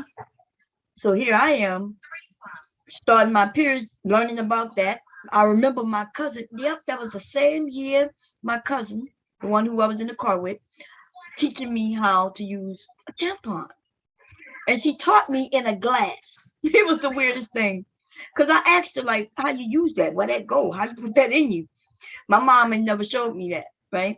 And she gets a glass of water and she shows me, which really didn't show me, because remember, she was just 11. She pushed the Yeah. thing in the water and I saw it absorb the water. And I was like, I was still confused. I was like, wait, what I'm supposed to do with that again? This was at 9, because even down here as the school nurse, we had so many Black girls that did not use tampons because the company had given us a whole bunch. They donated to the school with the little cute packs and everything. And they had been sitting there because it was kind of taboo even when I was growing up. So that's just a geographical difference that you would be there, because my mom didn't even buy them for us. We had to steal them from the store. It was in their shop lifting in front of McCoy's tampons, because it just was not a thing that we did. You wore pads. Tampons was a whole nother level. So that's just show how geographically. But even to today, you have some Black girls on, I can't do that. And I gave a lot of lessons. But just how times in different places are. I just noticed when you said, I'm like, no, Black girls weren't doing that down here. Yeah, I didn't use tampon until I turned 40. Oh. But my cousin, she was showing me. Remember, I was 9. My mother didn't show me, and she showed me in the glass. And so I'm assuming that they use pads and tampons. And that's only because one of my cousins had gotten pregnant. No, she wasn't even pregnant yet. But anyway, I didn't use tampons until I turned 40, girl. Oh. That's when I was on my menstrual for 6 months straight. I was bleeding like I thought I was dying. And wow. I was going through the tampons. I was going through a tampon an hour. Oh, so you I was had bleeding that much, huh? So you had the surgery or the ablation Yeah. or the hysterectomy or the modified? I ended up having a hysterectomy. But that lasted for 6 whole goddamn months. Yeah, I was like, when I had hysterectomy, I think I was like 48. Yeah. 40 when I ended up having the surgery, but I was around 45 when I was going through them problems. And just imagine, I was soaking through a pad and a tampon every single hour. That's how much it was. It was bad. Yeah. Come to find out it was fibroids.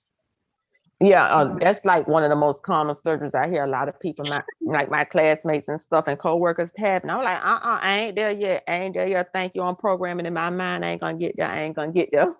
That's why I'm 47.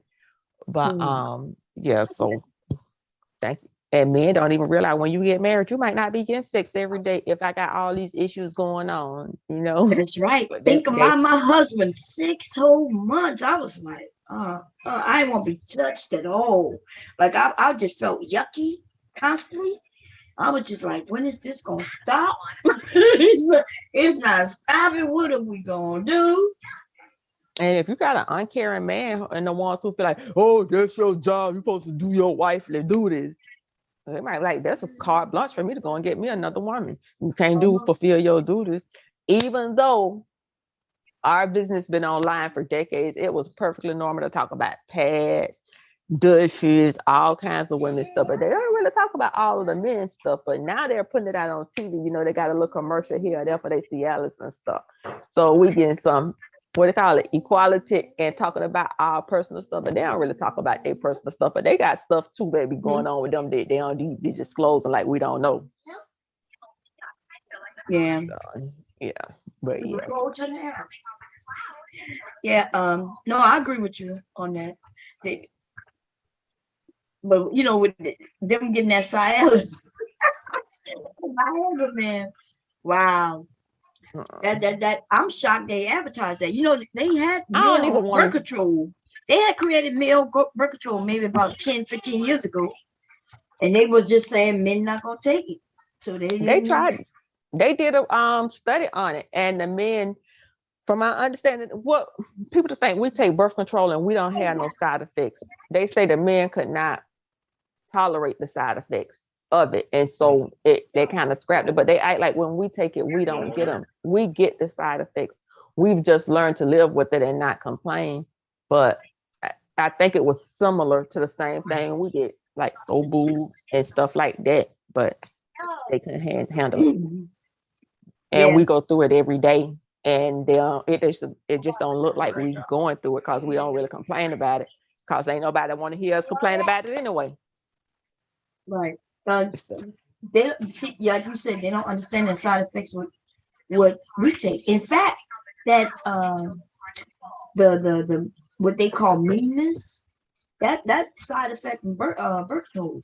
Uh, I've seen people say that some of the women are more muscular and things like that. That's side effect from birth control. And they say that we have deeper voices than we used to have. That's side effect from birth control. Um, yeah, it's a lot of things. I've seen women growing hair in certain areas, side effects from birth control. Yeah, but and yeah, then you know, now and then we have women when it's that time of the month, they get real cranky. That's side effect from birth control. yeah. Side effect from the birth control is affecting them emotion. It's something that we put in our body that affects our body every single month. But even with the foods, men don't really think about. A lot of men You from know, other sources, because I think in one country I was seeing in the food, and I don't know if this was actually right or not, because they was injecting like the vegetables and stuff with oxytocin, which is the hormone that they give you to bring about labor, like when they're gonna induce your labor. It's one of the hormones, and they was injecting it in vegetables. I did not do the whole article. I would have to go and do research on it to see if that, but definitely the cows, they have to keep the cows in a state of pregnancy to keep them lactating. And all those hormones are not, some of that hormones come across in the milk too. So they're gonna be having some things too that they ain't talking about with us. mm. And stuff. But I ain't gonna get you off topic, but I just want to say thank you and I appreciate it. And I'm gonna go and check out here because I got to take my Malik granddaughter back to her mama. Oh, it's a female. Yo Malik is a female. No, my Malik is a son, but he had a little Oh, girl. So I'm gonna take her okay, back to her okay. mama. I had my 2 days on grandma duty. I'm gonna take her back. All right. Okay. All right. You have a good one, Bon. You too, bye. Quickly, what you doing? What you doing? You going back to sleep or what time? Hmm? Oh, it's two. Yeah. So he said he gonna watch it. He said, yeah. He said, sure. Oh, that's not. Yeah, that's not a. Is he woke? Yeah, he's in the talk. Oh, he's in trouble. Well, yeah, he'll watch it, but I would hope he probably would rather me leaving him with his, he's scared his uncle. Yeah, usually sometimes, and even when and I don't know why he's scared him because he I don't know why, but maybe we need to stop calling him uncle. It might be, but I don't want to say what I think it might be. But anyway, so I hope that my little spiel, because I can get in my little stories, and they can be a little long. But I promise you, I'm not here to beat up on men nor women. It's not about a gender thing. It's about just giving a different point of view on life, hoping that y'all grasp some of the things I take if you need it, only if you need it, if you think it would be helpful, that you learn how to enjoy life, because you don't have to have money to enjoy life. Figure out something that you like to do and do it, right? You don't have to have a lot of money to do things. You do, but you, and even if you need money, then that's when you figure out a way of making money. Whether you work for others and you do well and excel at that to where you get to levels where you can make more money, or where you end up creating your own lane, your own company, business, whatever, right? Um, the sky's almost the limit with the internet, to be honest. You know, I wish this internet thing, the way it is now, was when I was younger, because I had a lot of ideas. A lot of things I've done first. There's a lot of firsts that I talk about every once in a while, me being the first this and first that. Like I was legit the first. And if I had seen where it was moving to, I could have financially benefited from that in a different way. You know what I mean? But we do this thing where we give away our stuff, or we come on and we grasp on to something, we create something. We may be the beginning of it. Like I hear like some of us on YouTube, like I hear somebody say, hey, I created that term. And we create term, we use the term, somebody hear it, our term, they then start repeating it. Then it looks like it comes from somebody else other than us. I've been dealing with that all my life. Let me tell you something. There's a lot of people who have made songs about me, in case y'all just don't know it. Y'all just don't know it. And I'm talking about, and I've said this before, the Chris Browns, the Beyonce, and things like that. You just listen, before there was this bomb cherry, bomb did not mean what bomb means today. Bomb used to mean a bad thing. When you bombed out of something, that meant you failed at it. When I made my name Bomb Cherry, I was like, I'm the bomb, baby. Boom, the best. It's a blast. I started using those terms with my name. Bomb, bomb, bomb. Next thing you know, motherfuckers, because I got to tell you, if I had to explain where I'm from, explain the groups we were in, the comedians who would come in and write based on the jokes we would come up with. We would crack jokes. I was in a roasting group, yo, and I'm not even joking. We would be in there cracking jokes on each other. We did this shit for years. We would crack jokes, make jokes, and then we would watch TV shows where they're using our fucking jokes. We started listening. That's when we started being real careful. We realized we got writers on TV shows and songwriters sitting in our shit, listening to us, taking things that we say back. People still do that to me today. I've always been that type of person. When I come up with something, they take it. Okay, there was some people giving me credit. You know, that's how I got to meet a lot of some of these people. Especially when I was younger, the men would come and offer me parts in their goddamn videos and things. But see, I was married to a jealous man at the time, and before my husband loosened up. Nah, no, you're not doing that. Nah, you ain't going there to do this. Okay. You know what I mean? I'm not gonna argue with my husband. And you know what I mean? They offering only $1,500. Am I gonna go take that $1,500 and then have to come back and maybe get divorced with my husband or fight with him? Or my husband's like, nah, I'll buy you that purse. You don't need no $1,500 being nobody out. God damn. Yeah. But anyway, long story short, you take people, you listen to people, and you use their stories, use their lives, their the things that the wisdom that they provide, right? And see if you can fit it in to your life. That's all. Okay. Now, if I was a jealous bitch, if I was a hating ass bitch, I wouldn't be wanting to share so you can better yourself. I would only be talking about, nah, you don't need to be doing that. Oh no, you shouldn't be doing that. Oh no, don't even try to do that, girl. Just go get you a regular job. Yeah, working at the McDonald's is all you need to do. Oh, you never gonna make $10 an hour. Oh no, they should never be paying you $15 an hour. No.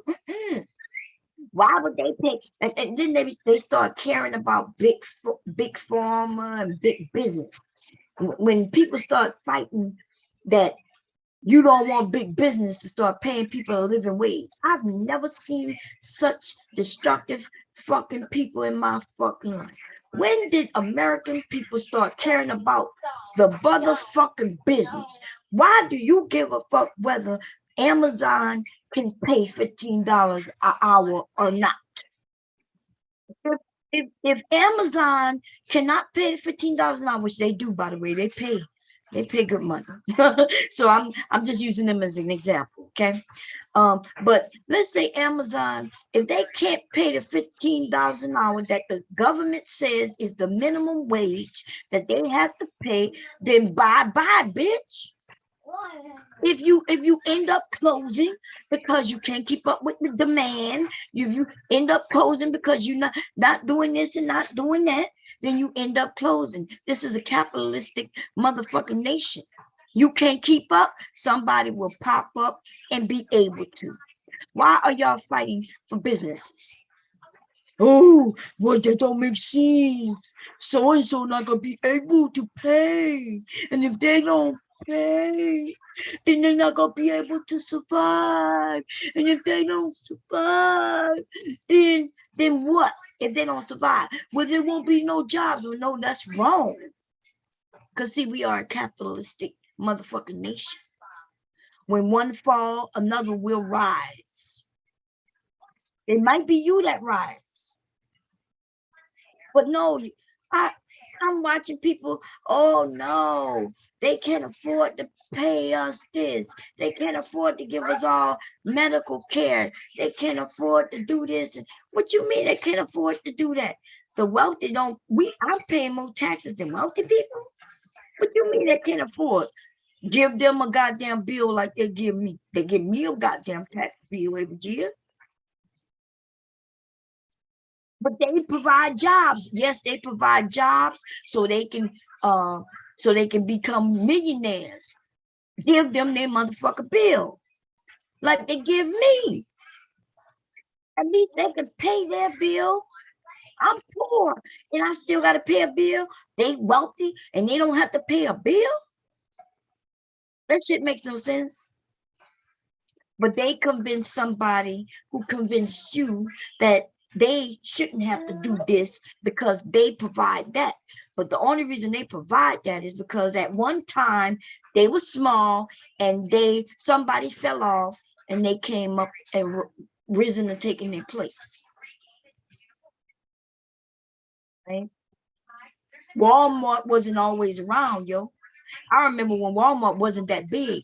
There was Caldor and other TJ Maxx, which I barely hear about. There was a lot of other little stores that used to be here way before there was a fucking Walmart, yo. Others. I have not seen a Caldor in over 15 motherfucking years. That's called capitalism. Walmart came about, decided to open and be open 24 hours. And Caldor didn't want to do that 24-hour shit. Caldor lost the fight. They're gone. Okay. And because they're gone, that's called capitalism. They left and Walmart was able to take on a whole of that business. And they've been keeping a hold of it. And a hold of it, becoming richer and richer and richer. I'm shocked there's nobody else that come about who want to be open 24 hours. Walmart, it would have been easy to take down Walmart. Right? The reason why, because there've been people fighting against Walmart for a long time. The shit that we found out about Walmart and what they were doing in another country put a lot of people off on it. The way they treat their workers, bad. Turned a lot of people away from Walmart. I'm shocked about that's why Amazon was able to come in, especially during this time with COVID and the mail orders. Now just imagine that people now ordering shit through the mail. There's so many businesses that we could be starting that will make us wealthy. We can compete with the post office itself.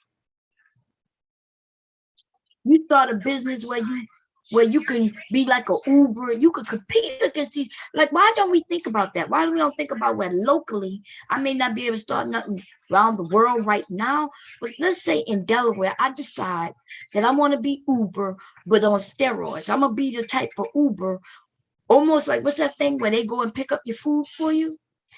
But even on another level than that, because I'm willing to go in the store and shop for your ass. Right? When you can't, because you got kids and you can't rush out and you need something emergency for the kid, you call my business or through the app or whatever, and I will get out, go into the actual store and make the fucking purchase. They just started, I had this idea years ago, and because of COVID, this shit became hot just recently. But there's still room for different companies, because first of all, we don't like monopolies. I mean, you might not become as big as them right off the bat, but you may become big as them locally in your local area. Elderly people don't like to use the apps. Well, you use it differently. Where they call you, hey, I'm making a call. All you got to be is have some customer service where they take the order and do everything on the phone. They got a lot of people don't like using apps. Then they got the people who don't have the credit cards and things to even be able to pay ahead. And that's where you will do well locally. You see? Locally. You make it a system where you can they could pay you differently. Right? Either you put money into it where you start off fronting and buying the shit and then bringing it and then they pay, or you have a system where you have somebody pick up the money and then you go pick up their items. But ladies and gentlemen, young people, old people, there's a lot of options right now, a lot of ideas that could come. Like, I'm preparing, because I'm so small, I'm preparing right now for the holidays. I'm making little girls dresses. They know that they're gonna be it's gonna be difficult to find holiday shit, because they've already warned us. Shipping, the mail, and also they got a lot of shit sitting in shipyards and crates and boxes and shit, right? That they haven't gotten to, and they're gonna be hard.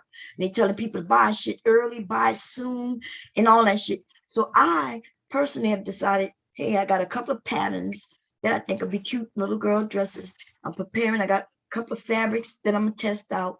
I'm gonna be sewing that as soon as my grandchild go home tomorrow to his mom. And this weekend, all I'm doing is making little girl dresses. I'm still looking for a little boy outfit to kind of try to create. It's hard for finding boy things. And then I plan on selling for the holidays. I have to start now, though.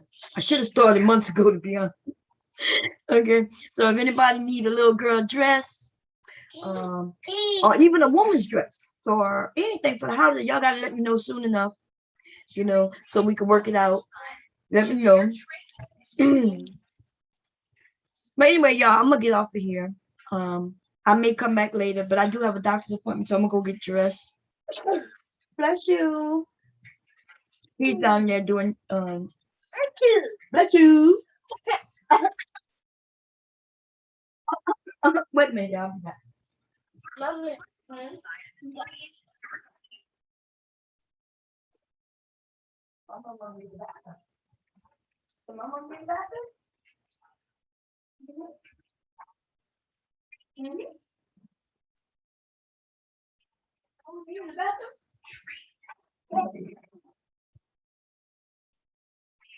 on. Anyway, I'm gonna get off here. I've been on here long enough. I do want to get dressed, and I'm not sure if I'm make my appointment. I'm thinking about canceling it. I just need to make sure I have enough medicine to get me through to when they have the next appointment. Okay. I can't go later than Tuesday, I don't think. Let me see. 1, 2, 3, 4, 5, 6. What today is? Today is Thursday, right? Friday, Saturday, Sunday, Monday, Tuesday. Let me call him. Give me a second, y'all. I really don't want to go.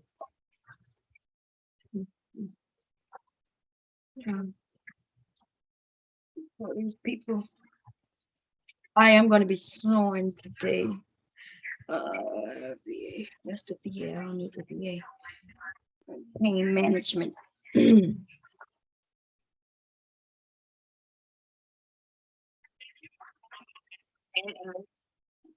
With an emergency, call 911 or go to the closest emergency. Oh, it hurt my ears. God damn it. But I was on speaker.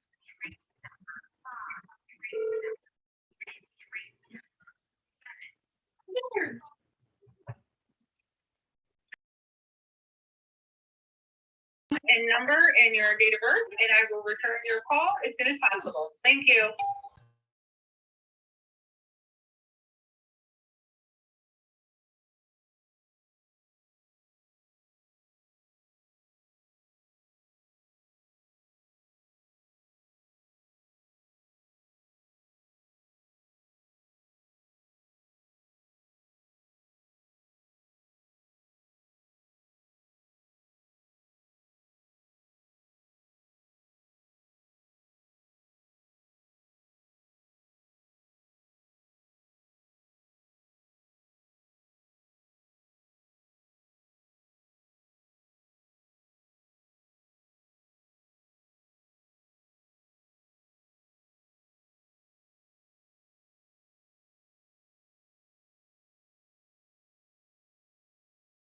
Thank you very much. Okay, thank you.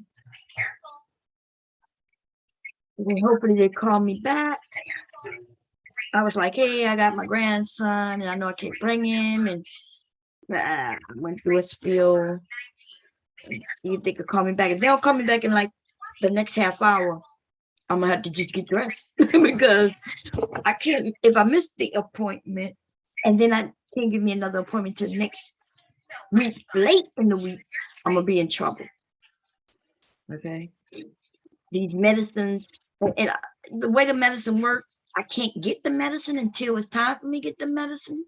And it's a big mess, y'all. It's a big mess when they're dealing with these kind of medications. Because I think it's a scam on the insurance and the pharmacy, right? I'm gonna tell you why. Every month I'm supposed to get my medicine, I'm getting on a certain date, but every time I go to get the medicine, they don't have the medicine. And I'm supposed to get the medicine when I'm due for medicine. So let's say I run out of medicine on the 1st. I run out on the 1st, which means I can't get my medicine until the 1st. But when I go to get it on the 1st, they don't have it. They don't get it in until the 5th. I ran out of medicine on the 1st though. So I go 5 days without having medicine. Cool.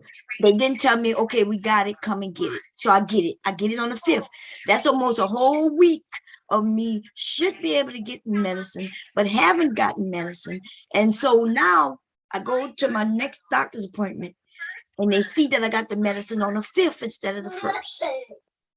So I got it on the 5th. So next month, I can't get my medicine until the 5th. Right? That's if we're working on a perfect 30 days, right? I can't get my medicine until, oh, that's them. Let me see. Hello?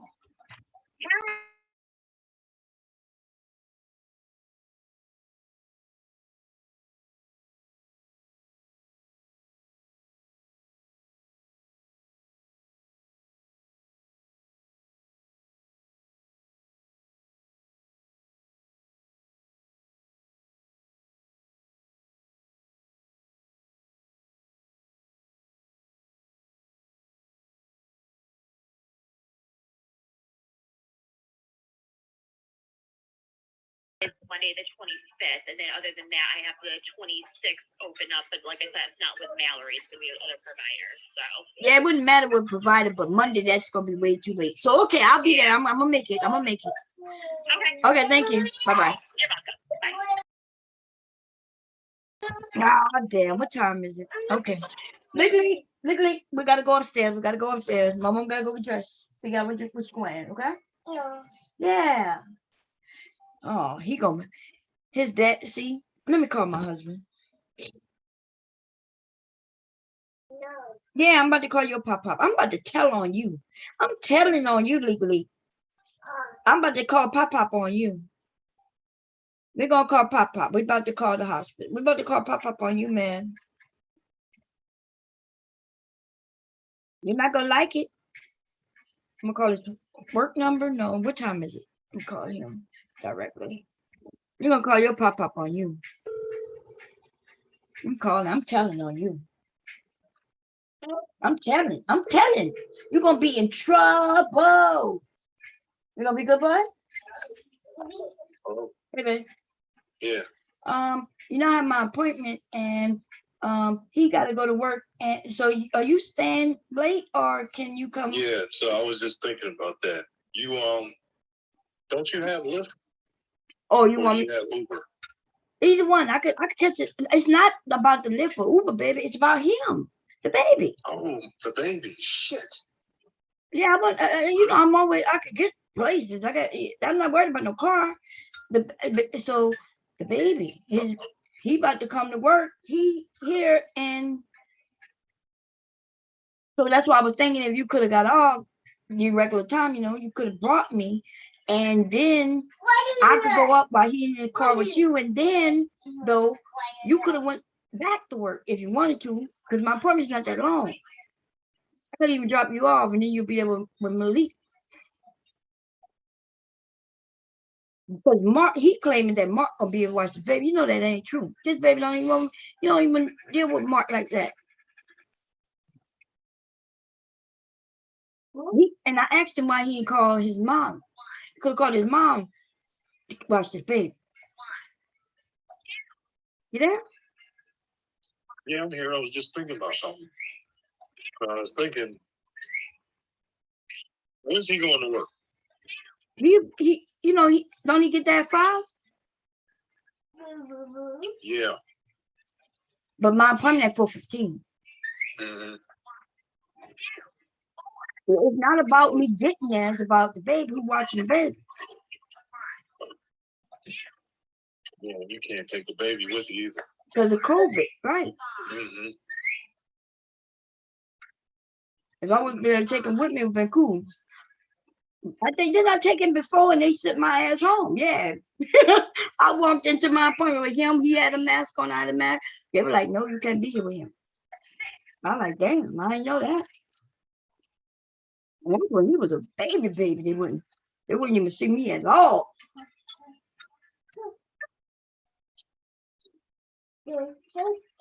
Why you scheduled to definitely be there? I thought you get off. Yeah, but I like that overtime. Yeah, I know you liked overtime. Why you can't go back? No, I was just, hold on, because I thought I had an idea.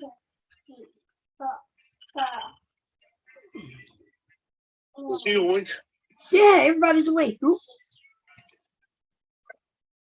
I had a, But he don't have.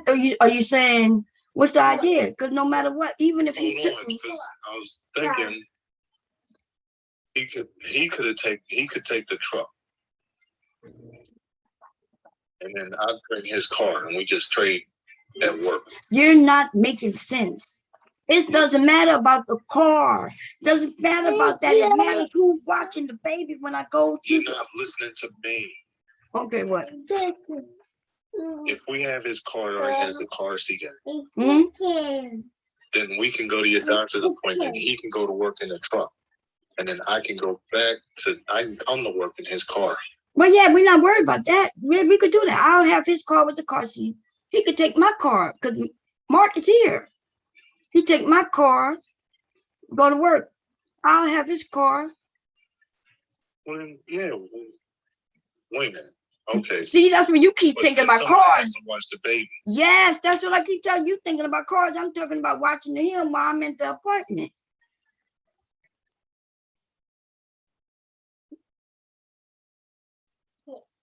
All right, I'm coming home. Can you go back after? Yeah, I didn't. I just felt like if I'm already out, I might as well stay out. But yeah, I'll just come back. You don't want to say you like the overtime, the money. I like the money. You like the money. If you want to go back, get the money. I'm not going to be mad about you going to get the money. But what I'm saying is, you know, it's up to you.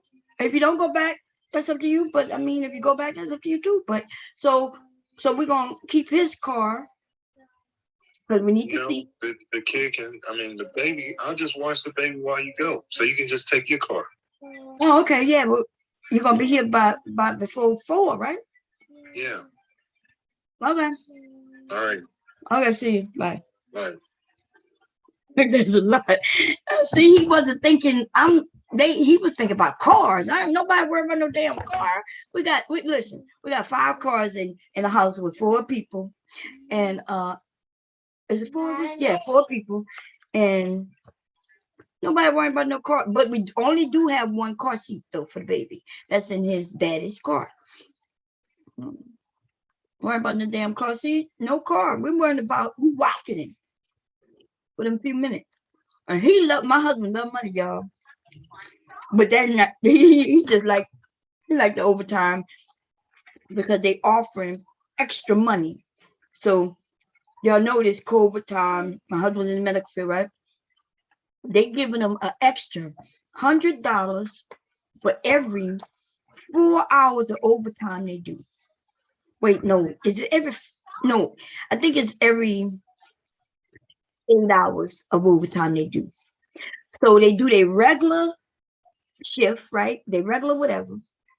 And for every 8 hours of overtime, they still get the overtime money for the overtime. But then they get an extra $100 for every 8 hours overtime, a bonus. And so my husband does every 2 days he's doing 8 hours. So every 2 days, because he works like an additional 4 hours, he just been staying. He get there before 6, and he don't come home, and he usually get out around 8, 9, 10 sometimes. And he get paid lunch, so even when he take his lunch, you get paid. Of course, you get to pay breaks. I'm like, dude. Now the truth be told, it's not me and my husband's responsibility to be figuring out what we're gonna do with my grandson. My grandson has a father and a mother. So it really shouldn't have been my worry to figure out this, that, or the third. My husband should have been able to stay there, and it should have been up to him and his mama, my son and my grandson's mother to figure this shit out.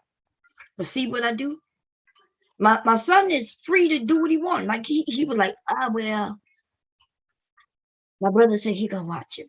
And I'm like, dude, your brother ain't never watched this goddamn baby. The baby is, he looks at his uncle, but he ain't never really went to his uncle. My oldest son is hardly ever here. And when he's here, he's on his 3rd floor, right? We rarely ever see him. And so the baby don't know him. So I'm supposed to be able to walk out that door with the baby staying with his uncle. For real. Yeah, no. As soon as I hear him crying, I'm gonna be like, it's okay, I'm gonna stay. I'll be to miss the appointment. And then they already were straight with me. They were like, look, we don't have no appointments until next Monday. I will be out of medicine. Hell no, I'm not going through that. Anyway, Leaky, let's go upstairs. My mama gotta get ready. You got your iPad? My mom bring the phone. You got your iPad? You need me to help park you up? Come on, man. You're such a big boy. You're such a big boy. You want me to hold your iPad while you go up? Okay, let's walk up. Go ahead. Good boy. Oh, my mom hurting. My mom didn't take no medicine today. Oh, Lord, she could barely walk up the steps. I'm coming. Wait, let me get my. Oh, no.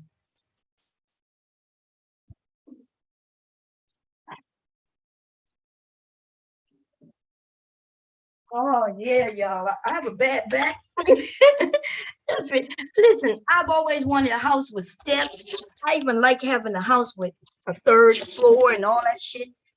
But as I get older, rethink this, get out. I'm thinking about what they call a house when it's all flat. Let me think of it. I forgot.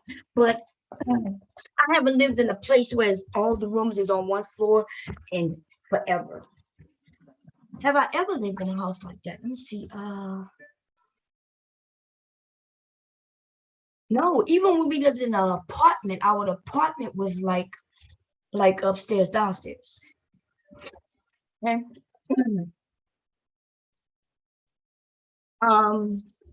The only time other than that was when I was in the military and before we got housing on post, we lived off post in an apartment.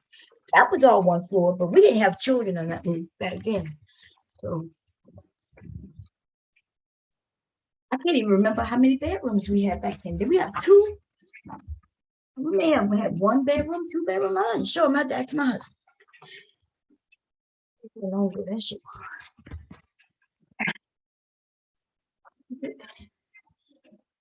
Okay, man, mama made it up the steps, y'all. I had to crawl up the steps and shit because I got a bag and my iPhone and his iPad and my iPad. Hey, your dad gonna come. We gotta switch cars. No. Your dad said he gonna probably just watch him, but yeah.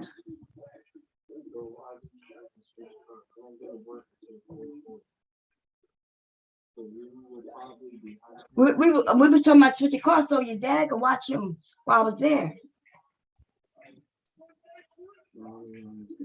But your dad going back to work. See, even if we switch cars, you're gonna get your car back anyway.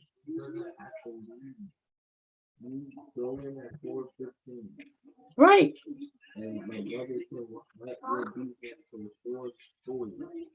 Oh yeah, that's right. Wait, so you gonna be here to 4:40, and then so I'll be coming back. We wouldn't even be watching long, huh? Brother literally has to watch it for probably 10 to 15 minutes. 10 to 15 minutes, yeah, that's true. How long your penalty takes. Well, it does depend, but it's usually pretty fast because they know me. As long as I don't go in talking no bullshit, which sometimes I do. I did plan on going in there talking some bullshit. I was gonna go in and say, look, I'm in pain. And the pain is not working. The medicine's not working like it should. Because I've been on the same dosage for some, but I can say that for next month. As long as I don't do no talking, I'll be in and out. So let me rethink. Your dad, no, but Pop could come home and watch football, okay? We're gonna just let him come home. I miss it.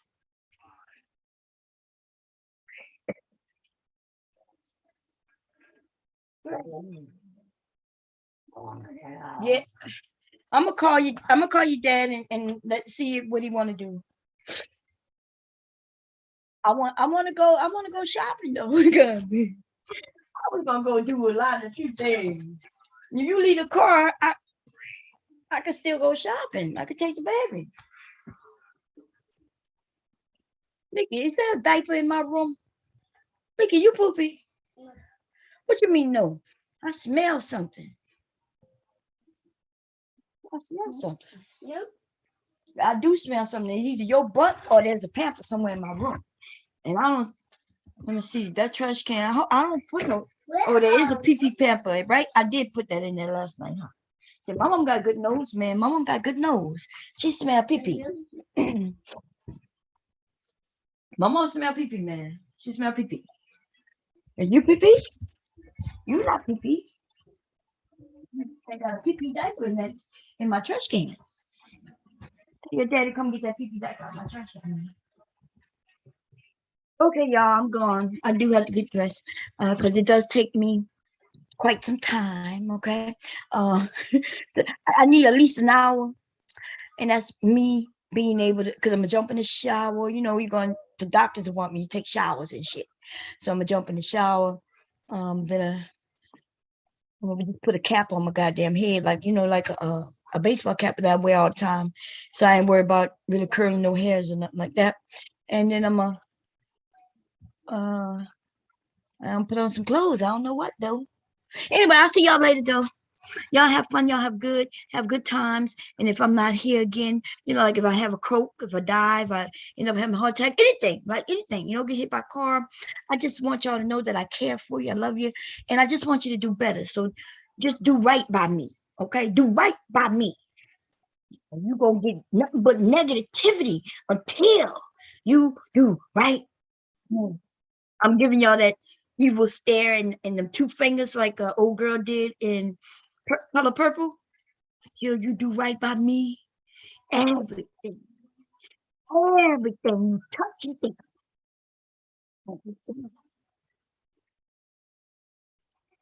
Putting that evil eye on y'all asses. Be good. Go out into the world and prosper. Okay? Do well. Thrive. Make money and then send me some cash apps. Okay? Go and make money and send me some. Y'all be good for real. I'm out. Y'all turn this shit off. I forgot. Here we go.